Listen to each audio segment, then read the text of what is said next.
de la semana pasada, bueno, como veníamos diciendo, era más o menos en algunas cuestiones darle un poco un marco de formalidad a algunas cuestiones que ustedes ya venían trabajando y en otras empezar a así darle algún abordaje nuevo, algunas cuestiones nuevas. Una era la mirada del sistema operativo de tiempo real, que no hablamos de ninguno en particular, sino que hablamos de la generalidad.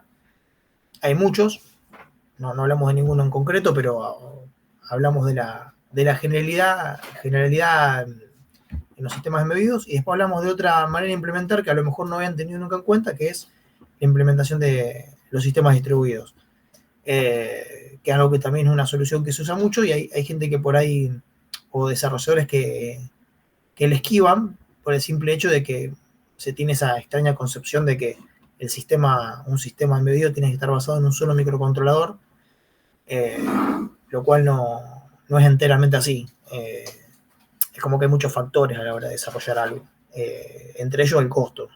Pero si una solución está compuesta por varios microcontroladores y el costo no es razonable, la demanda para fabricarlos es razonable, ¿por qué no tenerla en cuenta? Y ahí es donde aparece ese tipo de solución, que es la que yo intenté comentar la otra vez, que de alguna manera ya la estaban usando. Por ejemplo, cuando manejan un display, que eso ya tiene su controlador dedicado y lo están haciendo sin saberlo. Pero por eso parte del principio era entender que es un sistema en tiempo real para saber a qué se refiere esa terminología en lo que es el desarrollo en los sistemas embebidos, y después un montón de otras cuestiones que ustedes ya estuvieron trabajando, darle un marco conceptual, eh, y darle las palabras específicas que correspondan, pero más que nada que sepan que un montón de cuestiones que ustedes ya venían haciendo, como este tema de estar trabajando con un while, un loop infinito, chequeando determinadas banderas o determinadas entradas menos prioritarias, y en otras cosas ir censando por interrupciones, que es un esquema que uno dice, bueno, esto parece algo natural de implementar, en realidad es un esquema que tiene su nombre, y es una técnica de implementación. Entonces, tratar de darle todo ese contexto a esa forma o ese abordaje en el desarrollo. Lo que vamos a empezar a trabajar hoy es, en concreto, sistema operativo en tiempo real, y empezar a trabajar con FreeRTOS. Entonces, primero que nada, ¿por qué elegimos FreeRTOS nosotros para trabajar y empezar a conocer un poco esta forma de implementar? Primero que nada, porque es uno de los más conocidos, eh, es libre, o sea que es gratis, es libre, una de sus versiones al menos, es uno de los que más información se encuentran, y normalmente es uno de los que, por lo menos acá en la región, de los que más se utilizan. La mayoría de los que desarrollan localmente eh, sistemas embebidos y utilizan sistemas operativos en tiempo real, utilizan FreeRTOS. Eso no quiere decir que sea 100% así, pero es el más popular, es del que más documentación van a encontrar, del que más ejemplos van a encontrar. Entonces, no vale la pena buscar otra alternativa para estudiar las mecánicas de funcionamiento de esto. Hay otras opciones, sí, hay opciones más nuevas que de a poquito se van metiendo en la popularidad de los desarrolladores, pero para una cuestión de estudio, FreeRTOS es algo que es muy potente para conocer este tipo de recursos. Un poco acá en la presentación lo que vemos es el sitio oficial, donde está básicamente toda la documentación. En el sitio van a encontrar básicamente todo, libros, códigos de ejemplo, no falta básicamente nada ahí. Uno cuando busca en Google, hace una búsqueda, lo primero que salta es algún link, una referencia a la página de FreeRTOS. Acá les pusimos el link de la descarga. Si ustedes van acá a ese link, lo que le va a abrir es un sitio donde pueden descargar, ahora después les voy a mostrar, un archivo compactado con con el kernel en sí del FreeRTOS y un montón de ejemplos. que ya vamos a hablar de eso.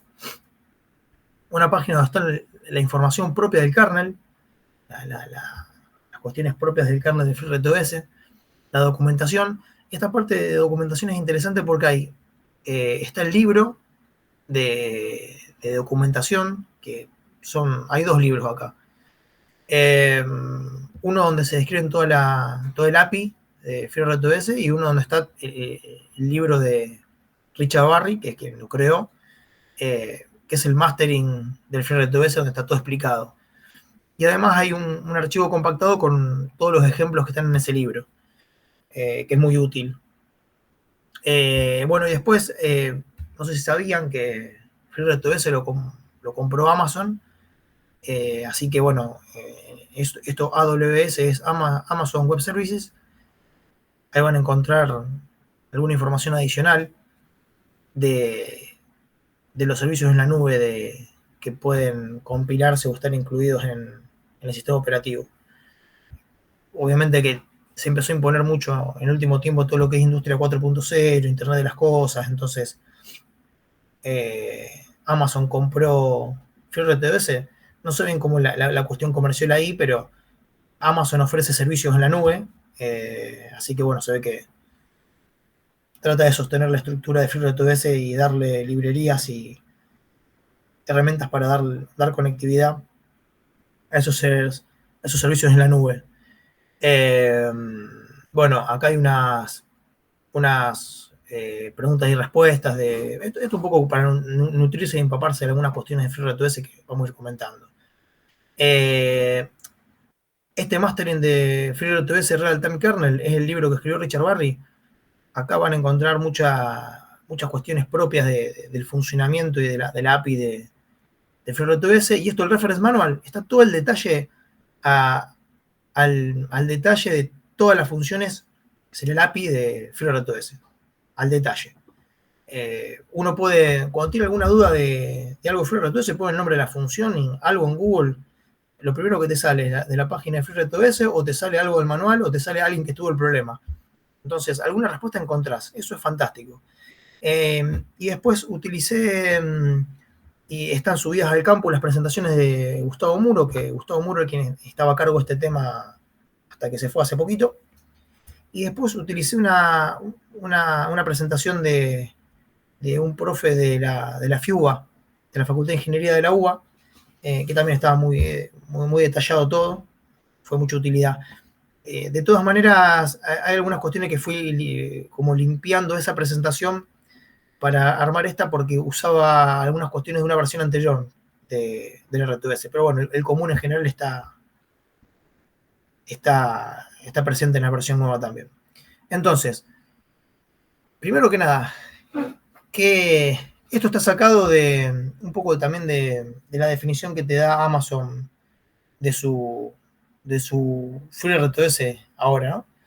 Es un sistema operativo de código abierto en tiempo real para microcontroladores que facilita la programación, el despliegue, la protección, la conexión, la administración de dispositivos periféricos pequeños y de bajo consumo. Ya acá le agrega el tema de conexión, la administración de dispositivos, porque obviamente trata de poder brindar estas herramientas de conexión a los servicios en la nube que te ofrecen. Es denominado un sistema operativo de small footprint, o sea, está pensado para que se pueda cargar en procesadores de muy bajo porte, o sea, microcontroladores chiquitos. Esto no significa bajo ninguna instancia que se pueda poner en cualquier microcontrolador. Se distribuye de forma gratuita con la licencia de código abierto del MIT, el MIT de la universidad. Incluye el kernel y un conjunto primero sus funciones de API que son propias del sistema operativo, que uno puede hacer llamadas a cuestiones propias del sistema operativo, y con el tiempo se le fueron agregando bibliotecas por ejemplo, esto que le comentaba de Amazon, para tratar de agregarles más cuestiones de conectividad en la nube y servicios en la nube. Amazon trata de vender servicios mensualizados para servicios en la nube. ¿Por qué? Hay empresas que venden equipamiento desarrollado para conexión en la nube. ¿Y qué ocurre? Bueno, uno por más que tenga un equipo que se conecta a algún servidor, después tiene que mantener ese servidor. Entonces, bueno, ahí está Amazon como socio de esa empresa alquilándole ese espacio en ese servidor. Entonces, bueno, esas librerías te las pueden facilitar con el mismo sistema operativo. El tema de la licencia, FreeRTOS vino a la versión común. Esto lo pueden buscar en este link, que es con la licencia del MIT. Esa es libre, ustedes la pueden usar sin ningún tipo de problema. Y después hay otra que tiene un soporte comercial que se llama OpenRTOS, que es una versión paga. No estoy al tanto del costo, pero es una versión paga de FreeRTOS, en la cual te da un soporte comercial.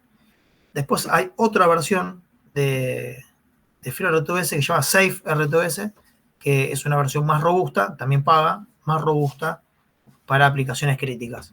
Que bueno, acá no está listada, pero acá lo que trata de diferenciar, que eso está en la página de FreeRTOS, diferenciar la versión libre de la versión paga. Y acá hay algunas diferencias. Hasta acá, ¿es gratis? Sí.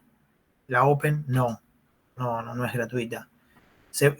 Igual la libre se puede usar en aplicaciones comerciales. ¿Hace falta pagar regalías?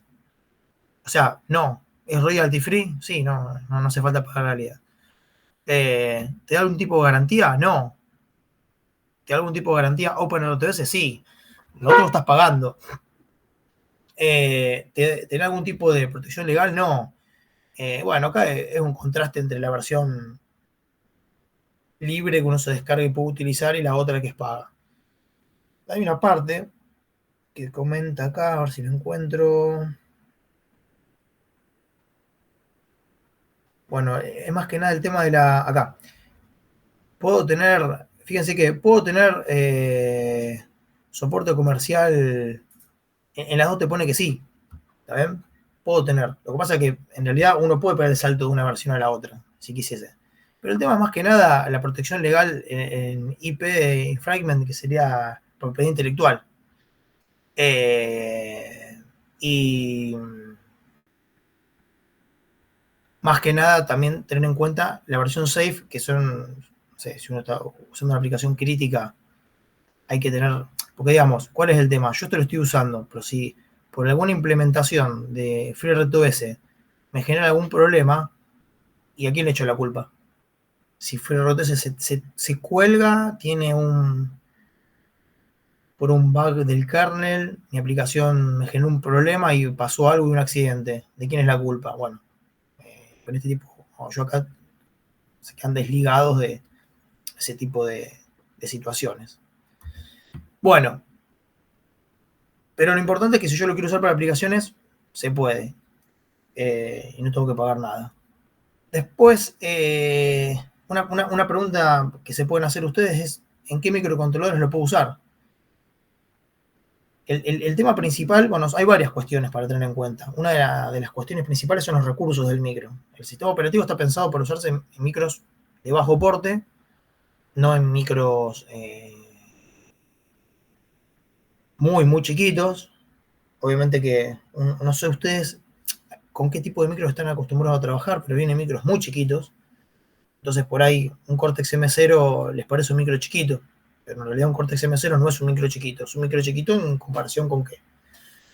Entonces, este tipo de sistema operativo, si no son para micros de bajo porte, no va en cualquiera. Entonces, hay dos cuestiones a tener en cuenta. La primera son las capacidades que tiene que tener el microcontrolador. Entonces, en realidad no podemos. Yo acá traté de sacar un poco de información de lo que me daba Amazon y un poco por experiencia, de decir, bueno, ¿dónde puede entrar un sistema operativo de estos en un microcontrolador? O sea, ¿qué características debe tener?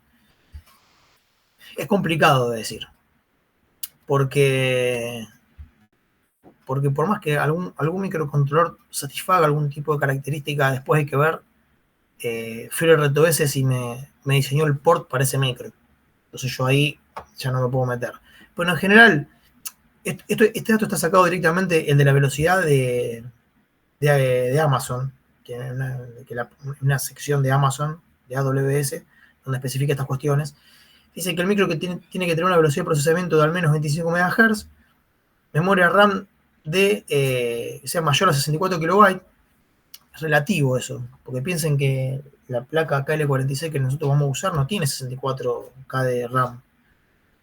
Entonces, ahí entramos ya con algunas incoherencias, pareciese, pero no, a ver. Entonces, esto te lo pone para cuando vos utilizás las librerías y las funciones de los servicios web.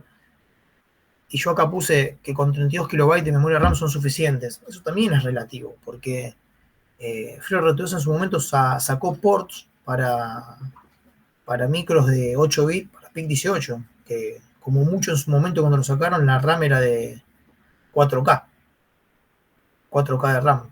Una RAM muy chiquitita. O sea, para micros de bajo porte, de muy bajo porte, es un montón de RAM, pero para micros de lo que estamos acostumbrados a trabajar con 32 bits, es una cantidad de RAM sumamente insuficiente. Entonces, todo esto que está mencionado acá lo podemos poner en términos relativos, pero porque también con 4K de RAM ya después van a ver, no te da para, o sea, algo colapsa fácilmente por la cantidad de espacio que hay que ir reservando para todas las cuestiones propias del operativo y la aplicación.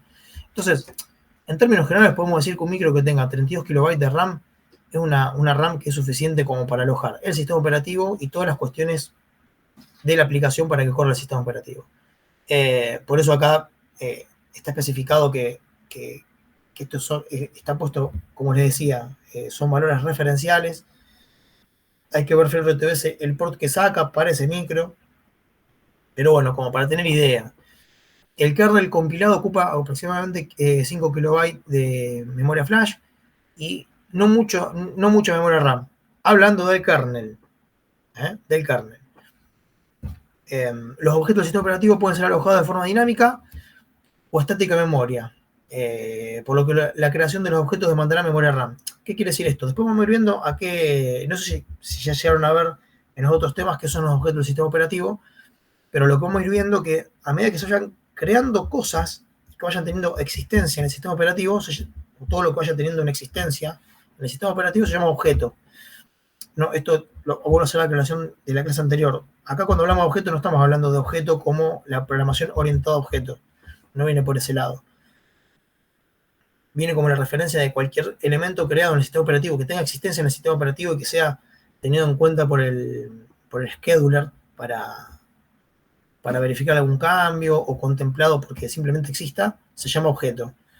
Entonces, ¿qué pasa? Todos esos objetos que se van a ir creando en mi aplicación en el sistema operativo, que se pueden crear, se pueden destruir, se van a ir creando de forma dinámica o en tipo de ejecución más bien, puede ser que vayan ocupando memoria de forma dinámica o estática. ¿Y eso qué quiere decir? Que uno le puede preasignar espacios y que esos espacios ya estén asignados de forma previa y ya tengan un lugar preestablecido en el mapa de memoria. Y en forma dinámica eso quiere decir que en tiempo de ejecución se le va a ir asignando espacios, se le va a ir sacando, algo se puede crear, algo se puede destruir. Que eso después podemos ir haciendo algunas reflexiones, pero una primera reflexión es que esto es un sistema operativo en tiempo real. Entonces, lo más común es trabajar en este tipo de sistemas con el manejo de memoria dinámica. Y ya trabajar con memoria dinámica atenta contra el trabajo en tiempo real. Por eso trabajar en tiempo real conviene que sea todo estático, porque yo sé dónde está cada cosa, es más rápido ir a buscar, es más fácil de encontrar algo, ubicarlo. Los tiempos son determinísticos. En cambio, cuando estamos trabajando con una ubicación de una variable o de algún objeto en memoria RAM que no sabemos dónde va a estar, no sabemos dónde se va a crear, todo eso me da tiempos de respuesta que no son más determinísticos. Entonces, una cuestión de trabajar con memoria dinámica hace que los tiempos de respuesta o ya se pueda alterar el comportamiento de tiempo real. Lo cual no quiere decir que el sistema vaya a tener un comportamiento fuera de los tiempos estipulados. Pero bueno, esto como una primera reflexión. De todas maneras, se puede trabajar con ambos esquemas. Y esto lo vamos a profundizar después. O sea, uno puede elegir, puede configurar qué tipo de manejo de memoria va a utilizar en la configuración del sistema operativo. Y esto, bueno, un poco lo que estábamos mencionando recién. O sea, yo tengo que ver, en principio, que haya un hardware mínimo que tenga que existir para que el sistema operativo se pueda cargar en la arquitectura de mi micro. Pero adicionalmente, quien desarrolla el sistema operativo me tiene que dar un soporte para que yo pueda tener ese sistema operativo en el microcontrolador. Bueno, tiene que estar lo que mencionamos en la clase anterior, que tiene que existir el famoso port. El port es el juego de implementación del sistema operativo en una determinada arquitectura para trabajar en un determinado compilador. ¿Está bien? Que acá lo vemos.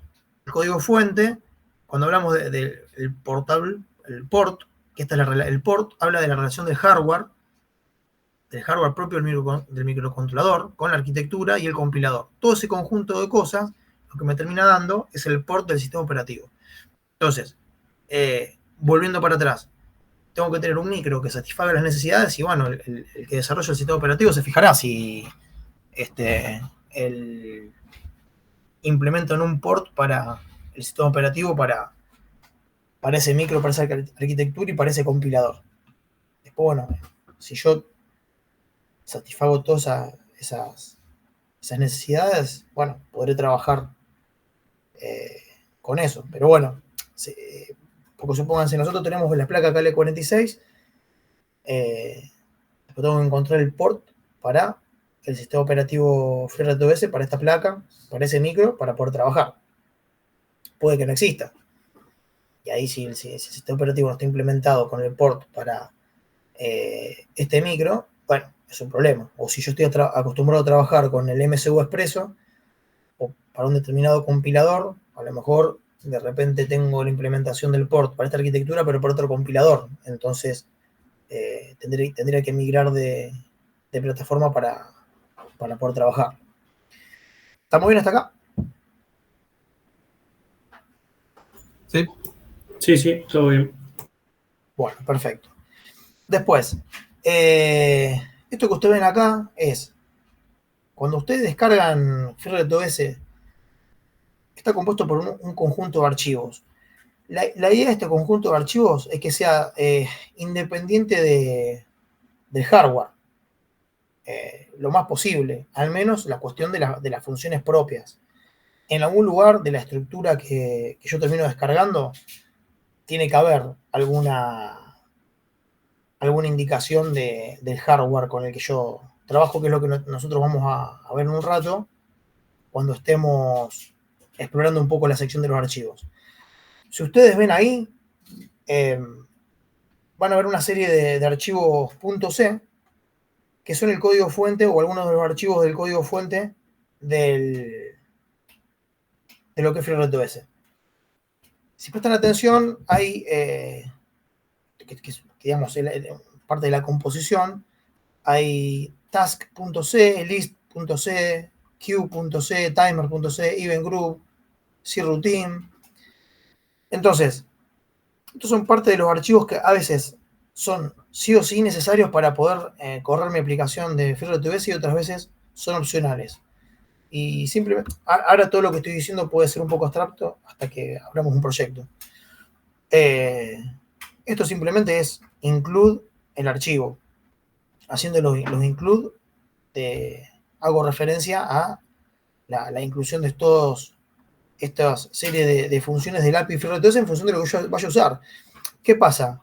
Task viene de tareas. Y recuerden que hasta donde vimos la vez pasada, el sistema operativo en tiempo real básicamente tiene todo su comportamiento basado en tareas. O sea que este archivo task.c adentro tiene todo el conjunto de API de lo que está relacionado con las tareas.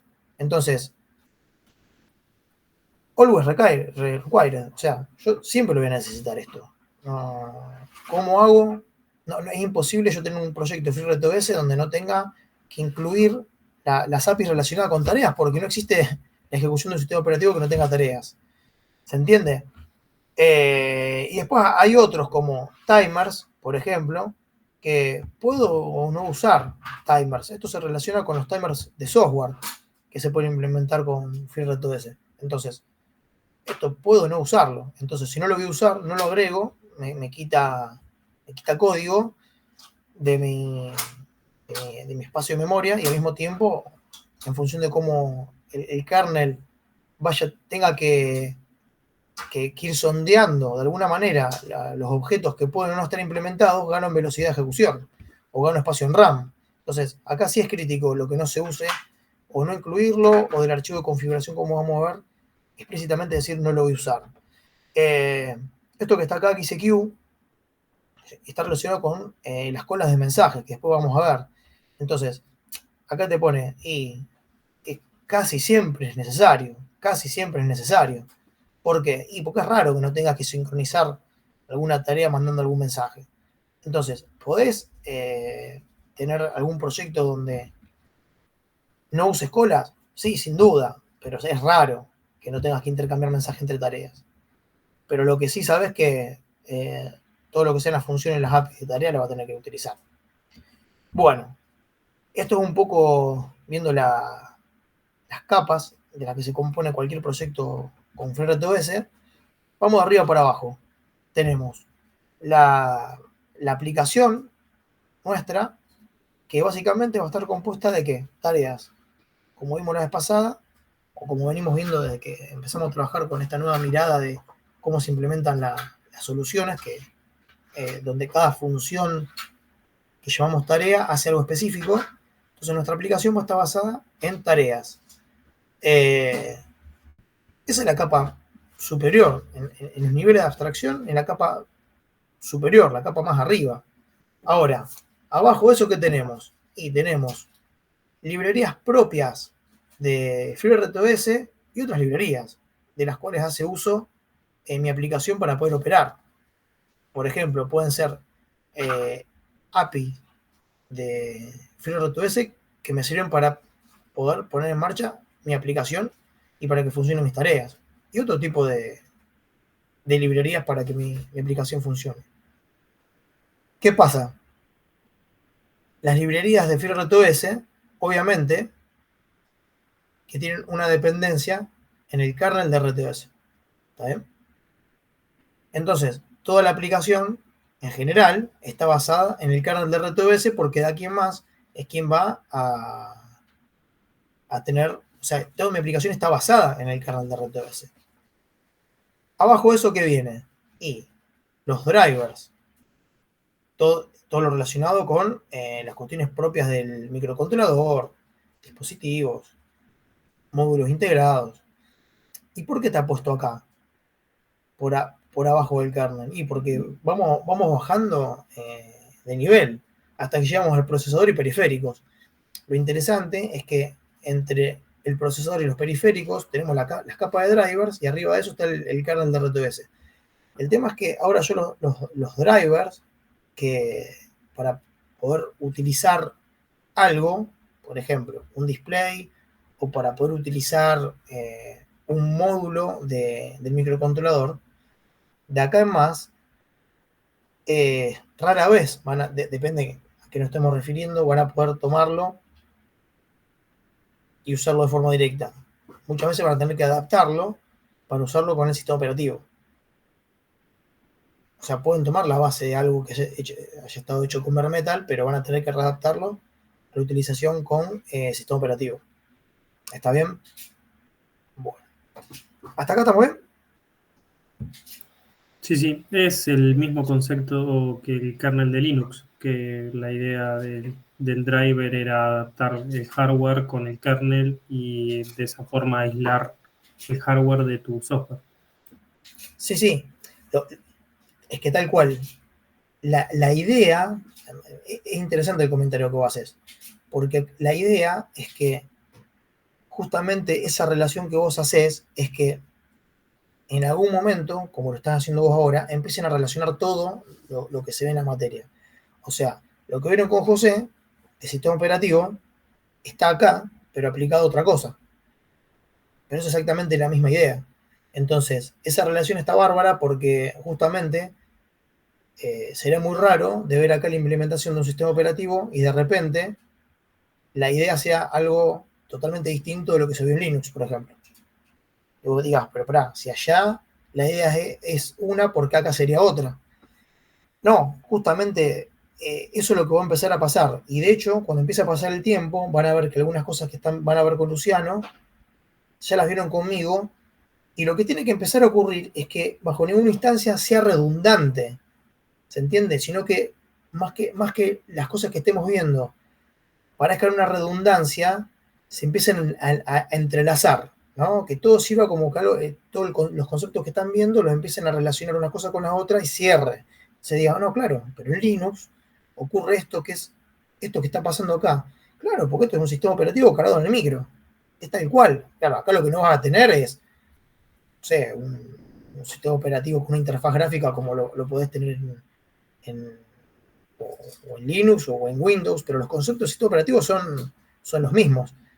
Al mismo tiempo que cuando con Luciano están viendo la parte de concurrencia.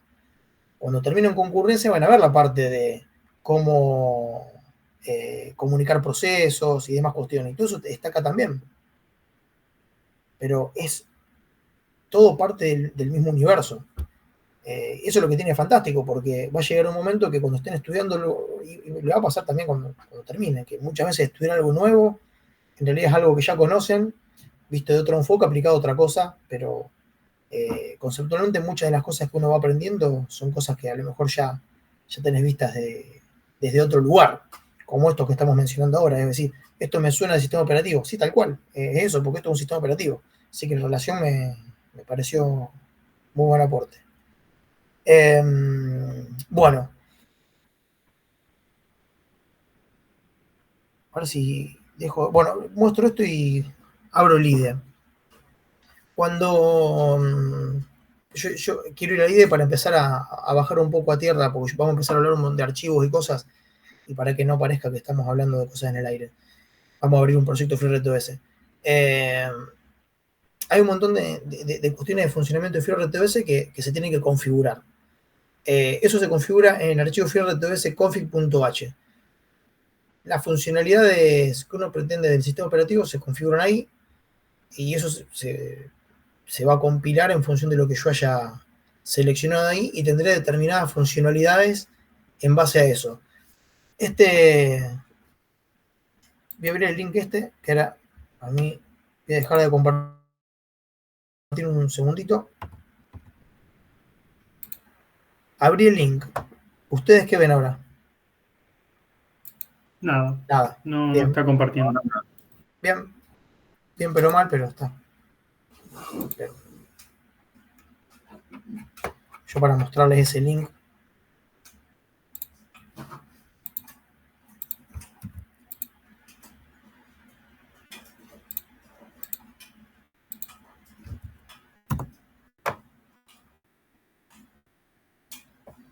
Me abrió el de Windows, pero me tiene unas ventanas raras. Ahí lo abrí en otro. Ahí les comparto esa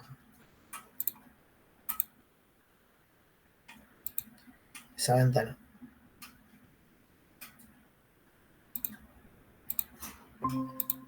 ¿Ahí lo ven?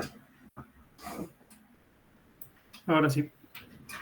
Bueno, esto, lo que aparece acá es abrir directamente el link de lo que está indicado en la presentación. Es todo el detalle del archivo .h donde se configura el sistema operativo. Ahí en la presentación están mencionados algunos, pero acá lo que tiene de bueno es que está uno por uno que hace, al detalle. Uno por uno, las configuraciones que se pueden lograr. Ahora no vamos a mencionar una por una, vamos a ir, porque no vamos a agarrar uno por uno de cada uno de los renglones a ver qué hace. No es para nada la idea.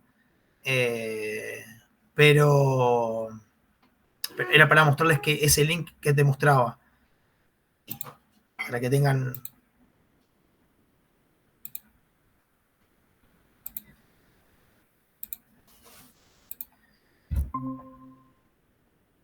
Acá.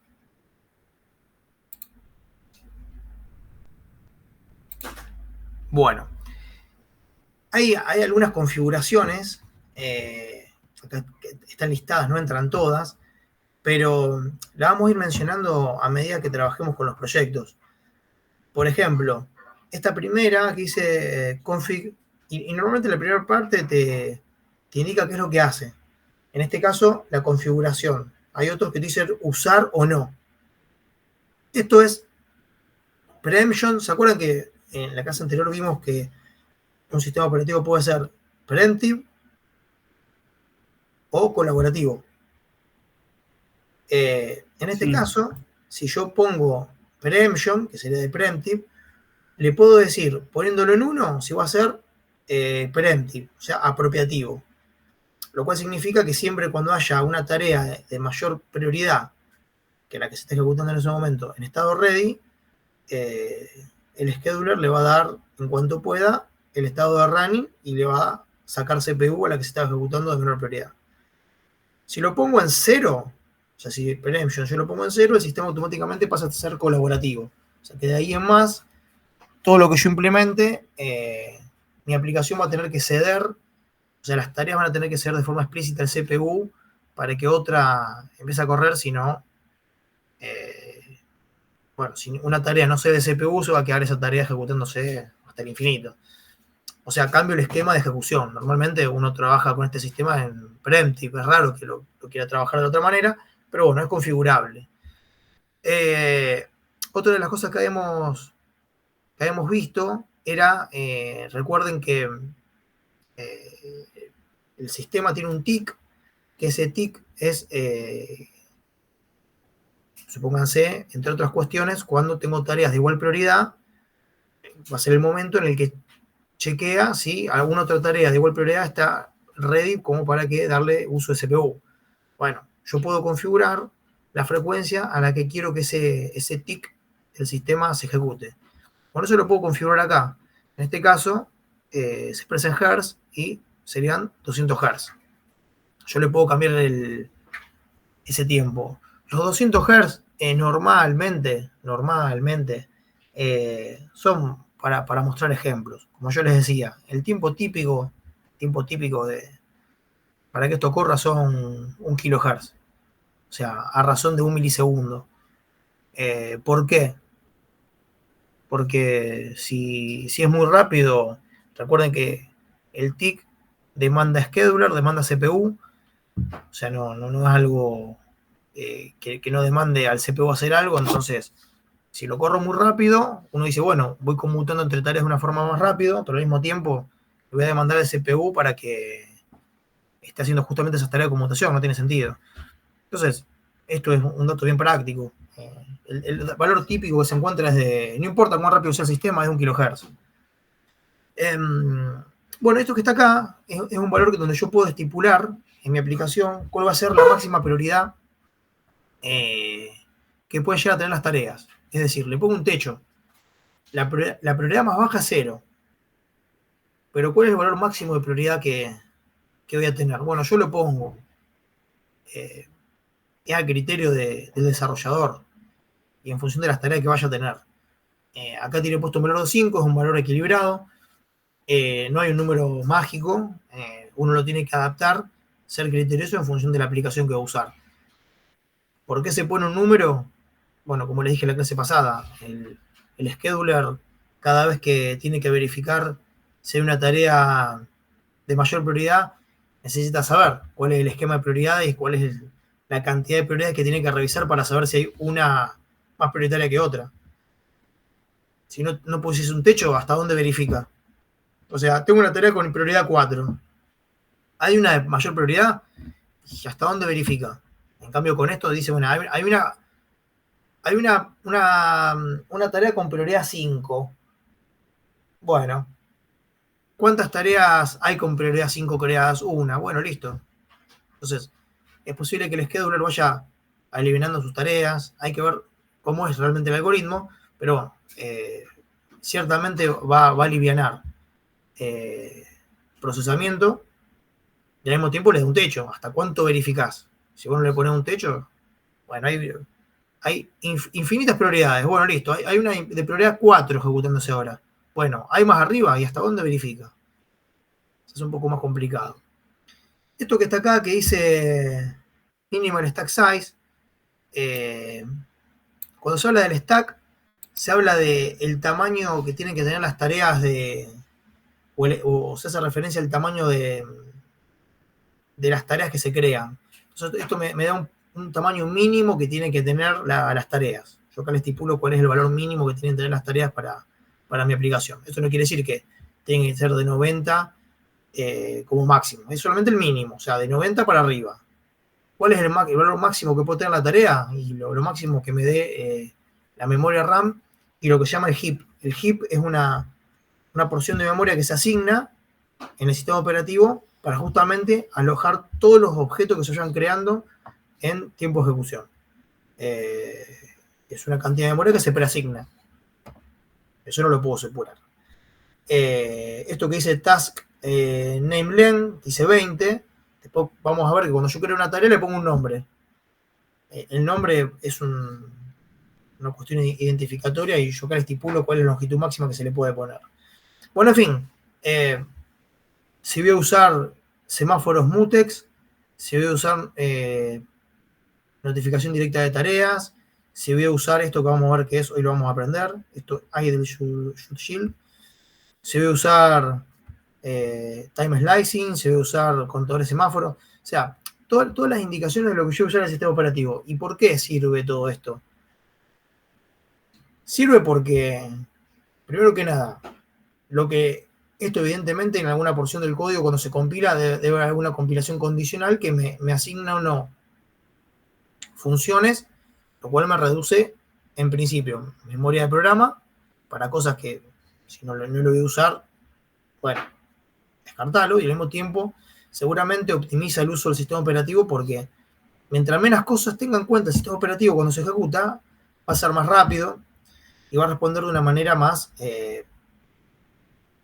no les digo más cierta en tiempo, pero mientras menos cosas se tenga que ocupar cuando tengan que hacer, por ejemplo, una interrupción de tick, bueno, son menos cosas para verificar, o menos objetos que tenga que controlar a la hora de ver si cambia un objeto para ver si una tarea más prioritaria está en ready o no. Entonces, si yo sé que no voy a utilizar semáforos mutex, bueno, evidentemente eso en algún momento también, además del espacio de memoria del programa, también repercute en algo del algoritmo de scheduling, porque son cosas que no tiene que tener en cuenta para verificar si hubo un cambio. Después lo vamos a ver, pero, por ejemplo, un semáforo mutex es un potencial objeto del sistema operativo, si lo creo y lo uso. Entonces, el scheduler, si yo uso semáforo mutex y se genera un cambio en el semáforo mutex, el sistema operativo se fija si ese cambio me genera alguna consecuencia en alguna tarea que estaba bloqueada para ver si está lista para ejecutarse. O sea, me produce un algo. Entonces, si yo no voy a usar semáforo mutex, bueno, es una cosa menos que tiene que controlar el sistema operativo. Entonces, después, a ver, si yo puse que lo voy a usar y después no lo implemento, y bueno, no pasará nada. Después hay que ver cuán fino voy en implementación de mi sistema, en cuánto tiempo se están ejecutando las tareas, cuánto me rinde el CPU. A ver, hay que ver ese tipo de cuestiones, cuánto le ponemos la lupa, si nos ponemos en finos. Es para que sepan por qué puedo elegir o no que algo existe en el sistema operativo en mi aplicación. Solo por eso. Después, si yo le dije que lo voy a usar y no lo usé, no pasa nada. Pero bueno, a lo mejor estoy exigiendo el scheduler en algo que en definitiva no tiene sentido. ¿Estamos bien? ¿Hasta acá? ¿Me viene siguiendo? Sí, sí. Bueno. Vamos a abrir un proyecto de FreeRTOS como para materializar un poco todo esto que estamos comentando, porque si no seguimos avanzando y a lo mejor esto como para bajarlo un poquito a tierra. ¿Cómo trabajé los ejemplos yo? Es fácil. Ustedes descárguense el workspace para la KL46 que les mandé al campus. Tendrán que levantarlo sin ningún tipo de problema. ¿Qué tomé como base? Porque también es una pregunta que ustedes se pueden hacer. cómo hago para implementar el sistema operativo en un proyecto. Es muy raro que ustedes agarren y empiecen a armar todo con los archivos, y normalmente uno agarra un proyecto base y ese proyecto base empieza a trabajar. De hecho, si ustedes descargan, a ver si puedo compartir otra cosa de forma previa. Espérenme un cachito.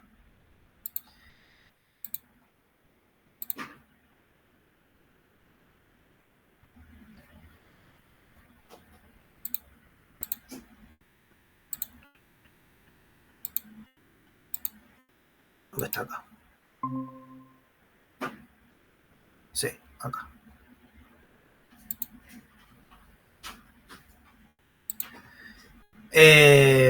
Esto que está acá es el archivo descompactado de lo que es la descarga de FreeRTOS.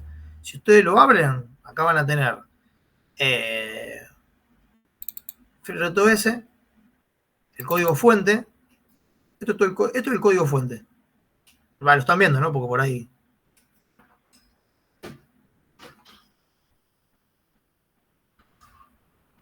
¿Me están escuchando? Estamos acá, Sí. profe. Esto es el código fuente donde van a ver todo lo que vimos antes. Los archivos .c que mencioné antes. Van a ver, bueno, los include, que son los .h con alguna que otra cosita. Y si ustedes ven acá en portable, miren todo lo que aparece acá. ¿Ven? Aparecen los distintos compiladores. Porque, ¿qué pasa? Recuerden que la parte del port hace referencia a la arquitectura y al compilador. ¿Está bien? Y si se fijan, dentro de la estructura que se ve acá, en lo que es el port, me aparecen distintos compiladores que yo puedo utilizar.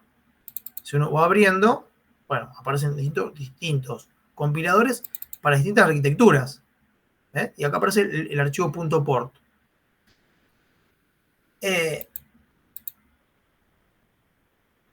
O sea, esto es lo que yo descargo. El código fuente, si yo abro cualquier proyecto, fíjense una cosa, todos estos son archivos en común.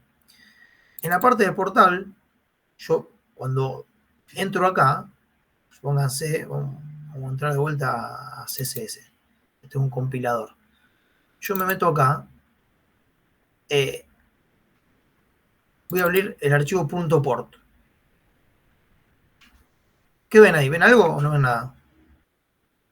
¿O siguen viendo? No, se sigue viendo el administrador de archivos. Espérame. Ahí abrí el archivo ese, no sé ni qué abrí, pero abrí el archivo .port. Esto es muy interesante. Fíjense que lo que abrí, ¿ven esto?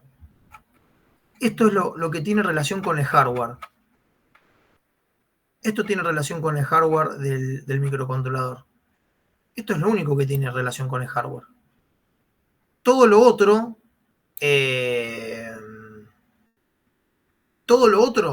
es neta y puramente de. Ahora lo vamos a ver cuando abramos el ejemplo nuestro. Pero todo lo otro son, digamos, cuestiones o funciones que en capa de abstracción no se vinculan con el hardware de ninguna manera.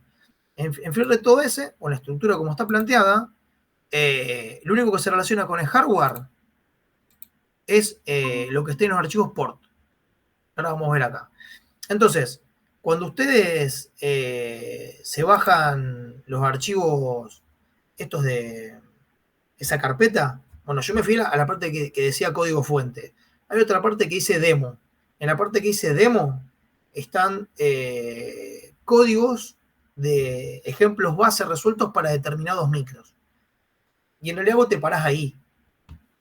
Está para tal micro, para tal compilador. Y entonces vos abrís un proyecto de esos que esté listo para compilar. Esa es la metodología. Abrís un proyecto para tu compilador, para tu micro, listo para correr y trabajar sobre eso. ¿Cómo se hace acá con la KL46? Si ustedes van a la parte del SDK, busquen, vieron que hay una parte del SDK donde tienen la placa KL46 y pueden buscar proyectos, los proyectos que vienen de base. Bueno, hay una parte donde te dice proyectos de RTOS, de FreeRTOS. Eso se los pueden importar y te trae todos los proyectos de FreeRTOS que te vienen con el SDK de la placa KL46. Bueno, yo tomé como base eso. ¿Y qué es lo interesante? Lo interesante es que, claro, al tener un proyecto base, que por ejemplo es este que se llama FreeRTOS Hello, era uno de los que traía, vos tenés un proyecto base y después podés agarrar cualquier ejemplo que esté en cualquier lado y básicamente lo podés compilar, porque vos cuando agarrás, todas las APIs son compatibles. Vos agarras cualquier proyecto y lo ponés para intentar hacer alguna prueba y te va a compilar. Porque todo lo que es la API de FreeRTOS es universal.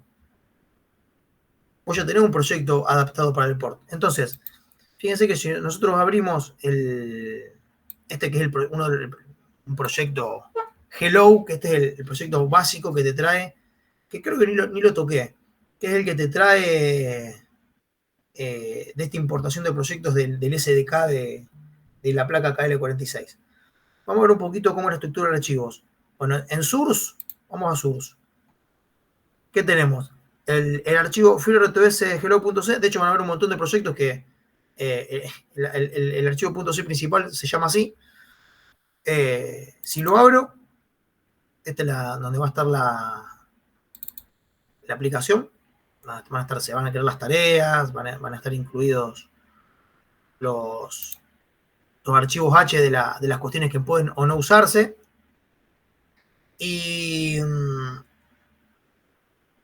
después, bueno, si venimos acá, está el archivo FreeRTOS config.h. Está acá donde está el archivo que estábamos mencionando en la presentación, donde yo puedo hacer las configuraciones propias del sistema operativo.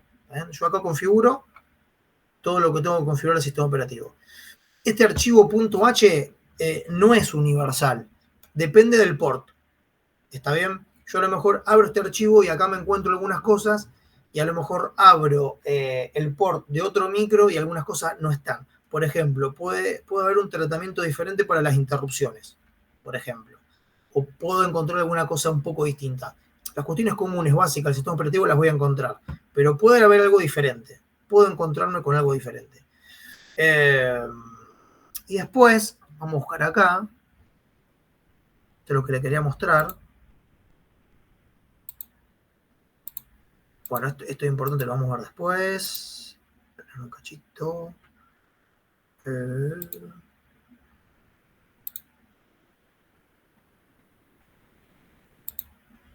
Acá. En la carpeta de proyecto FreeRTOS Portable tenemos 3 archivos. Fíjense, primero que nada, ¿se acuerdan que al principio en la presentación, en la carpeta FreeRTOS de la estructura de archivos, estaban todos estos archivos? Acá hay un par más, porque puede ser una versión más nueva. Pero, ¿se acuerdan que les había mostrado que en la estructura de proyecto estaba FreeRTOS y los archivos que pueden o no incluirse en función del proyecto que uno haga, que estaba lo de tareas? Bueno, corresponde a esa estructura. Y acá, en Portable, habla del port. Si yo lo abro, me encuentro con 2 cosas importantes. Una es el HIP, que acá dice HIP 4, que eso tiene relación con esto que está acá.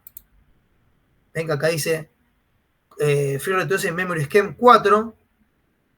No vamos a verlo ahora qué quiere decir, pero esto significa qué tipo de algoritmo de uso de memoria voy a utilizar. Bueno, voy a utilizar el 4. Bueno, entonces tiene que tener su correspondiente archivo C con las funciones de manejo de memoria tipo 4. Eso tiene relación con eso. Y otra cosa importante, esto que dice port. Vamos a abrirlo. Si yo lo abro, lo que me voy a encontrar es o sea, en mi estructura de FreeRTOS, no, yo después le puedo agregar los archivos que quiera, porque recuerden que esto es un proyecto en C. pero en la estructura de archivos de RTOS, del FreeRTOS, esto es lo único que tiene vínculo con el hardware. ¿Estamos de acuerdo? Es lo único que tiene vínculo con el hardware. Todo lo otro, no.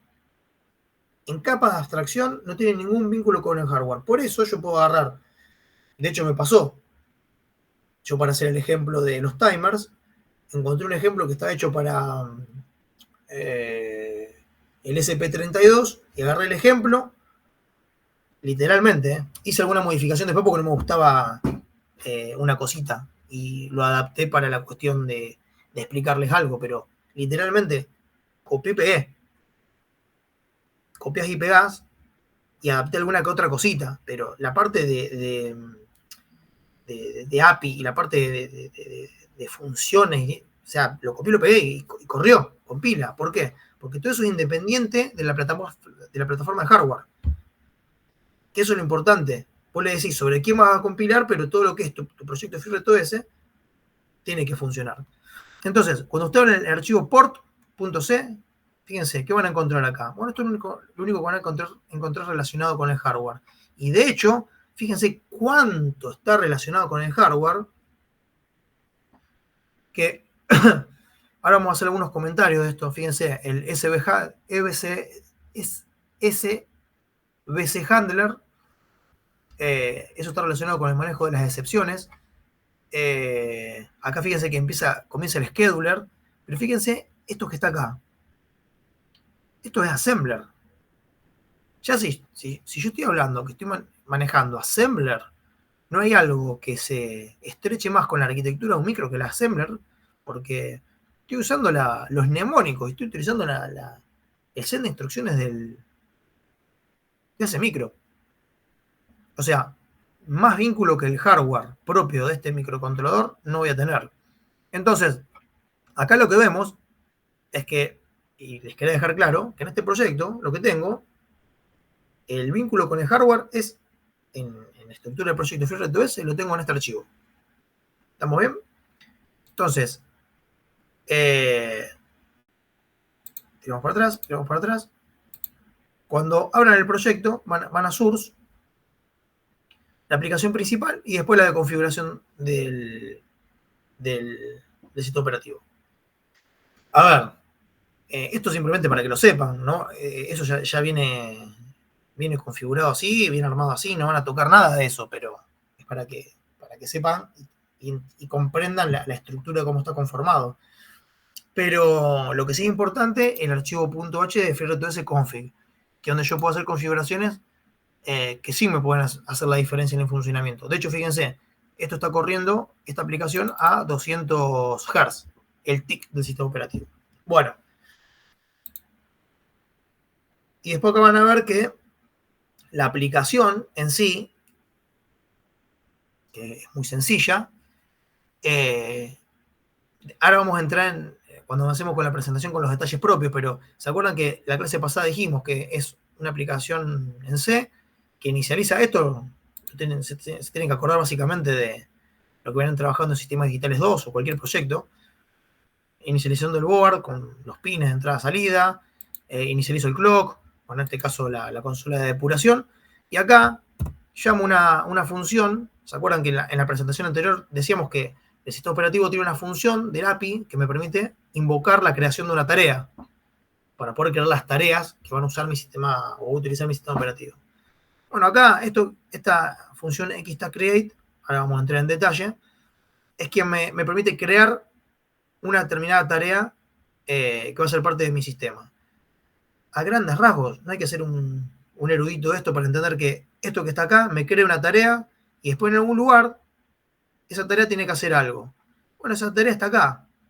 Y recuerden que las tareas son funciones que no pueden salir nunca. Tienen que ser lazos infinitos. Bueno, acá se ve. Tengo la tarea en un lazo infinito que lo que va a hacer es mandar un mensaje de hola mundo y después, esto después también lo vamos a ver, pero también es autoexplicativo. Es una tarea una función, que hace que la tarea se suspenda. O sea, mando un mensaje y la tarea se suspende. Bueno, terminó mi programa. O sea, básicamente el ejemplo, creo una tarea, la tarea empieza a correr, mando un mensaje y la tarea se va a dormir, se suspende. Listo, terminó el ejemplo. Pero yo, digamos, le mostraba esto como para que ponerse en contexto de cuando hablamos un proyecto, un sistema operativo en un micro, acá hacemos referencia, o sea, cosa que cuando avancemos con la presentación o hasta donde llegamos ahora, bajar un poco a tierra y qué estamos hablando. Esto es básicamente lo que hablamos la vez pasada, un poco en abstracto, sin hablar de nada específico. Esto ya es un proyecto de sistema operativo con FreeRTOS para la KL46. ¿Está bien? ¿De esto tienen alguna duda, alguna pregunta? No. Bueno. Muy conciso. No. ¿O explico muy bien? O... Bueno. Esperen que ahora le volvemos a la presentación.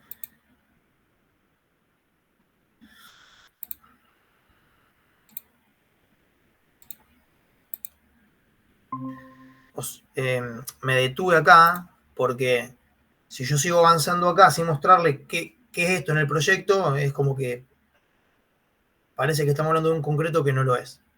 Bueno, fíjense que un poco pasó recién que vimos este tipo de cosas. Vamos a hablar de algunas cuestiones como para que cuando nos empecemos a encontrar con este tipo de cosas en el proyecto hablemos de lo mismo. Primero, algunos tipos de datos que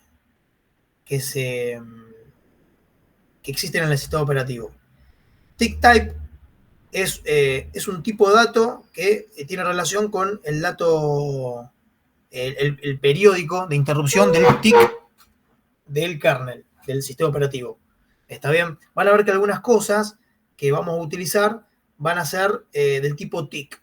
Es decir, cuántos TIC del sistema operativo tienen que transcurrir para que pase tal cosa. Entonces, para poder cuantificar eso, tengo que utilizar un tipo de dato que sea relacionado con el TIC, cuántos TIC, para poder cuantificar los TIC del sistema. Y después otro tipo de dato es el base type. ¿Por qué el base type? Claro, el sistema operativo en sí es multiplataforma. Está hecho para micros de 8 bits, 32 y 16 bits. Entonces, si yo quiero abstraerme en la implementación, por momentos yo tengo que tratar de ser lo más genérico posible. Entonces, define un base type. Es decir, el tipo base es el tipo de dato más eficiente en función de la arquitectura. O sea, si estoy trabajando con un micro de 32 bits, el tipo de base va a ser de 32 bits. Si estoy trabajando con uno de 8 bits, y no me conviene definir el tipo de dato base que sea 32. ¿Por qué? Y porque para armar un dato de 32 bits tengo que hacer un montón de operaciones. Entonces, como para hacerlo genérico,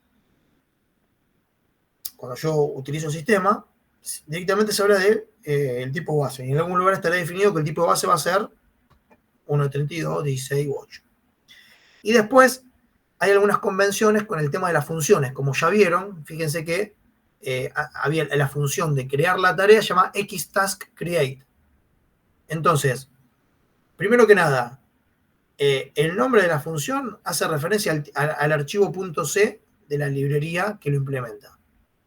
Entonces, supóngase la librería, la función del API de FreeRTOS, vtask priority set, que no importa qué hace ahora. Bueno, task tiene relación con el archivo task.c. Y la B, ¿qué significa? Que me devuelve un void. ¿Está bien? Entonces esto lo que me está diciendo es el tipo de dato que me devuelve. En este caso un void. Después si tengo X algo, ya sabemos que lo que viene acá es del tipo del archivo al que hace referencia. La X, ¿qué quiere decir? Que me devuelve el tipo de dato base, un base type. Me hace devolución de un tipo de dato base. Un tipo de dato base en función del sistema. ¿Está bien? O sea, me está dando una información del tipo de dato que me devuelve esta función. En este caso un void, en este caso un tipo de dato base type. Y el PB, lo que me está diciendo es que me devuelve un puntero a void. Un puntero a nada, o sea, void. ¿Y por qué les parece que se puede llegar a utilizar acá puntero a void? O sea, que me devuelva un puntero a void, lo cual me está queriendo decir que en este tipo de implementaciones o en sistema operativo de tiempo real se va a usar puntero a void. ¿Por qué? Y eso te da la posibilidad de castearlo como a vos te convenga. ¿Y pero por qué? ¿Por qué te parece?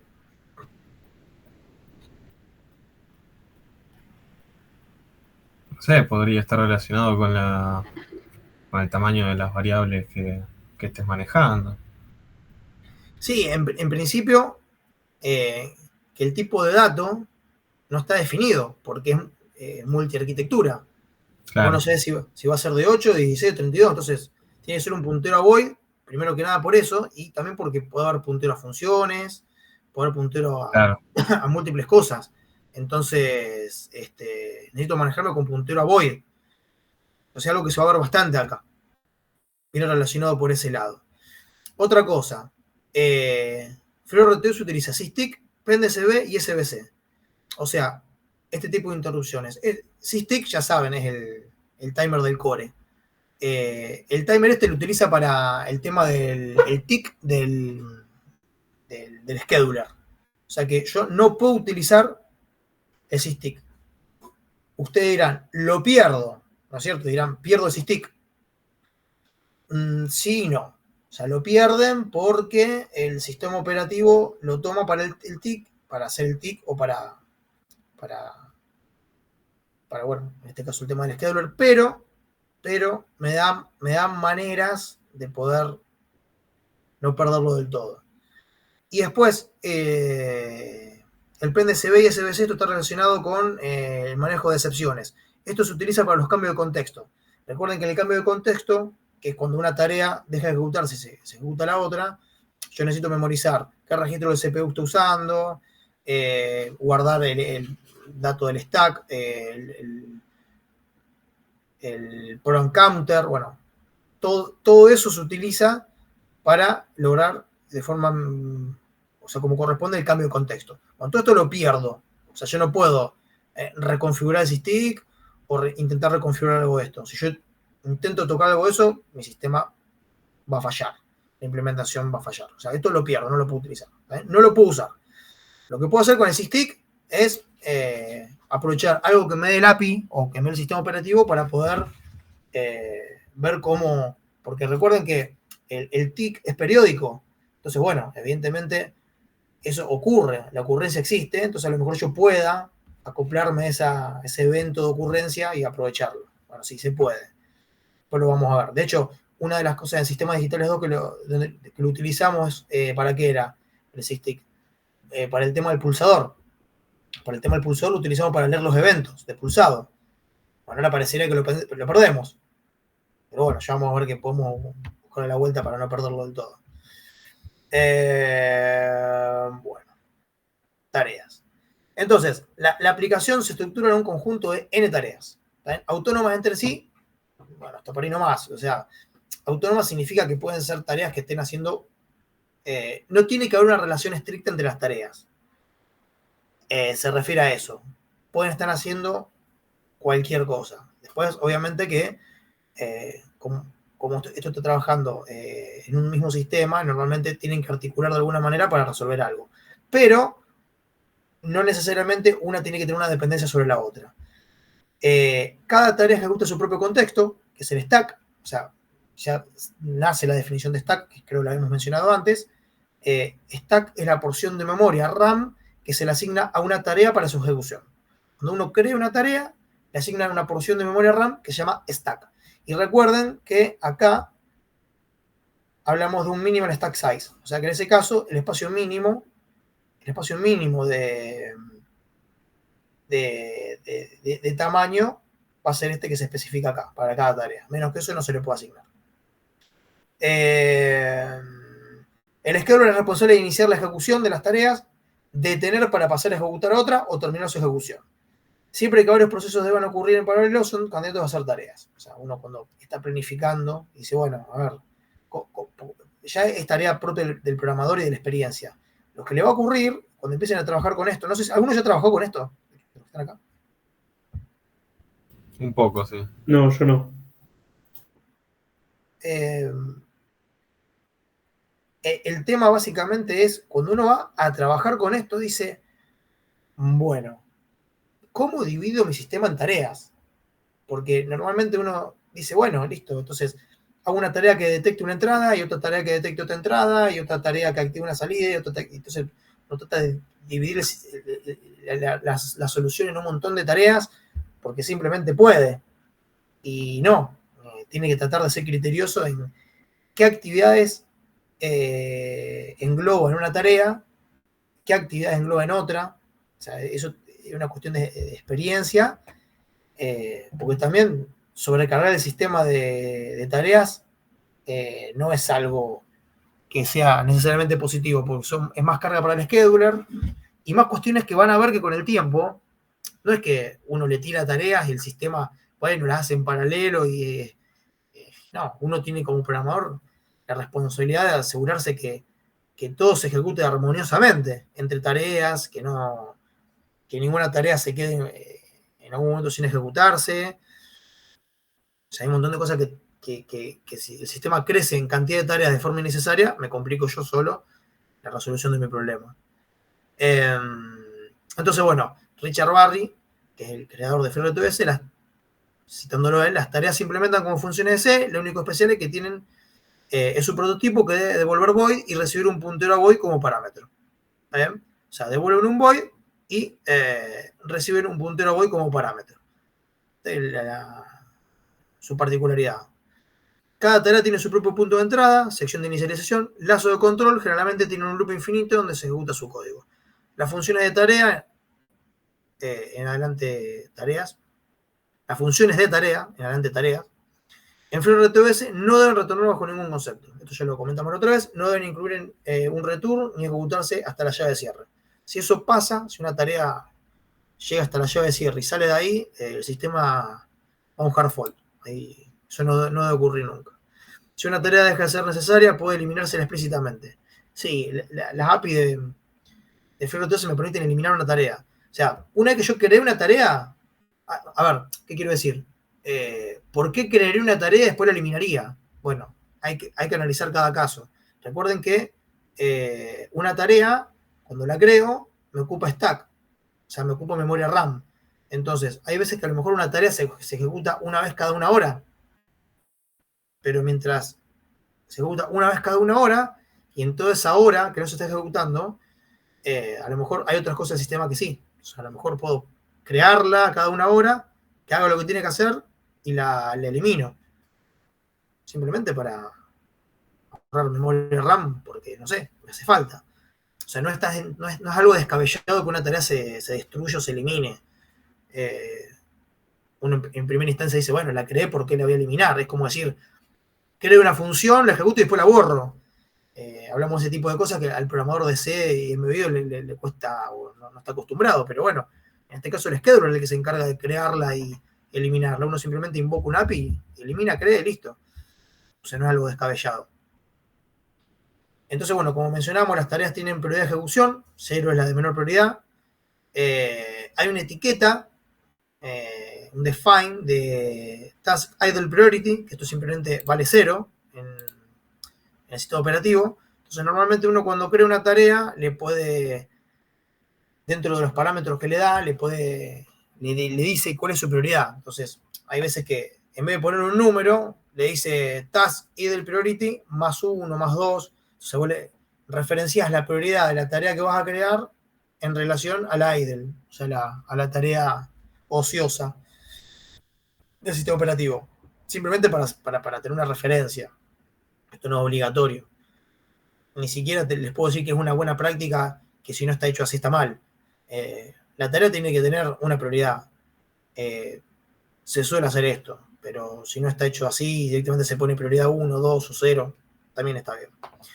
No hay límites en la cantidad de prioridad del sistema, como le decíamos antes, pero se gasta RAM por cada una, hay que ser criterioso con eso. O sea, uno le puede poner la cantidad, como decíamos antes, lo que pasa es que tiene que estipular una cantidad. Se pueden crear múltiples instancias de una misma función de una tarea, sí, es cierto. Uno puede crear varias tareas, o sea, uno crea una tarea y se pueden crear varias instancias de una misma tarea. Entonces, cada una de esas instancias de esa tarea, lo que va a tener es su propio stack. Lo que pasa que, ¿por qué yo querría, de alguna manera, tener una tarea instanciada varias veces? Bueno, a veces que tengo una tarea o necesito una tarea que se repita varias veces la ejecución, pero de varias formas distintas. Por ejemplo, no sé, después tenemos el ejemplo, tenemos una tarea que hace el parpadeo de un LED cada 1 segundo y otra tarea que hace el parpadeo cada medio segundo y otra tarea que hace el parpadeo cada, no sé, 0,3 segundos. Pero en esencia resuelven lo mismo, pero lo que cambia es un tiempo, un parámetro de esa tarea, pero lo que resuelven es lo mismo. Entonces, como se dice acá, estas instancias pueden recibir un parámetro que las caracterice. Entonces, yo simplemente lo que hago es creo una tarea que sea exactamente igual, pero le cambio el parámetro con el que ingreso, de tal manera que sí se pueda diferenciar una de la otra, y ese parámetro es el que la va a terminar diferenciando. Puede ser una variable. Entonces, resuelven lo mismo, pero le cambio el parámetro, entonces lo termina haciendo de una forma distinta. Cuando estos ejemplos igual después lo vamos a ver. De hecho, está resuelto en código en lo que le di del workspace, pero está también acá en la presentación para ver.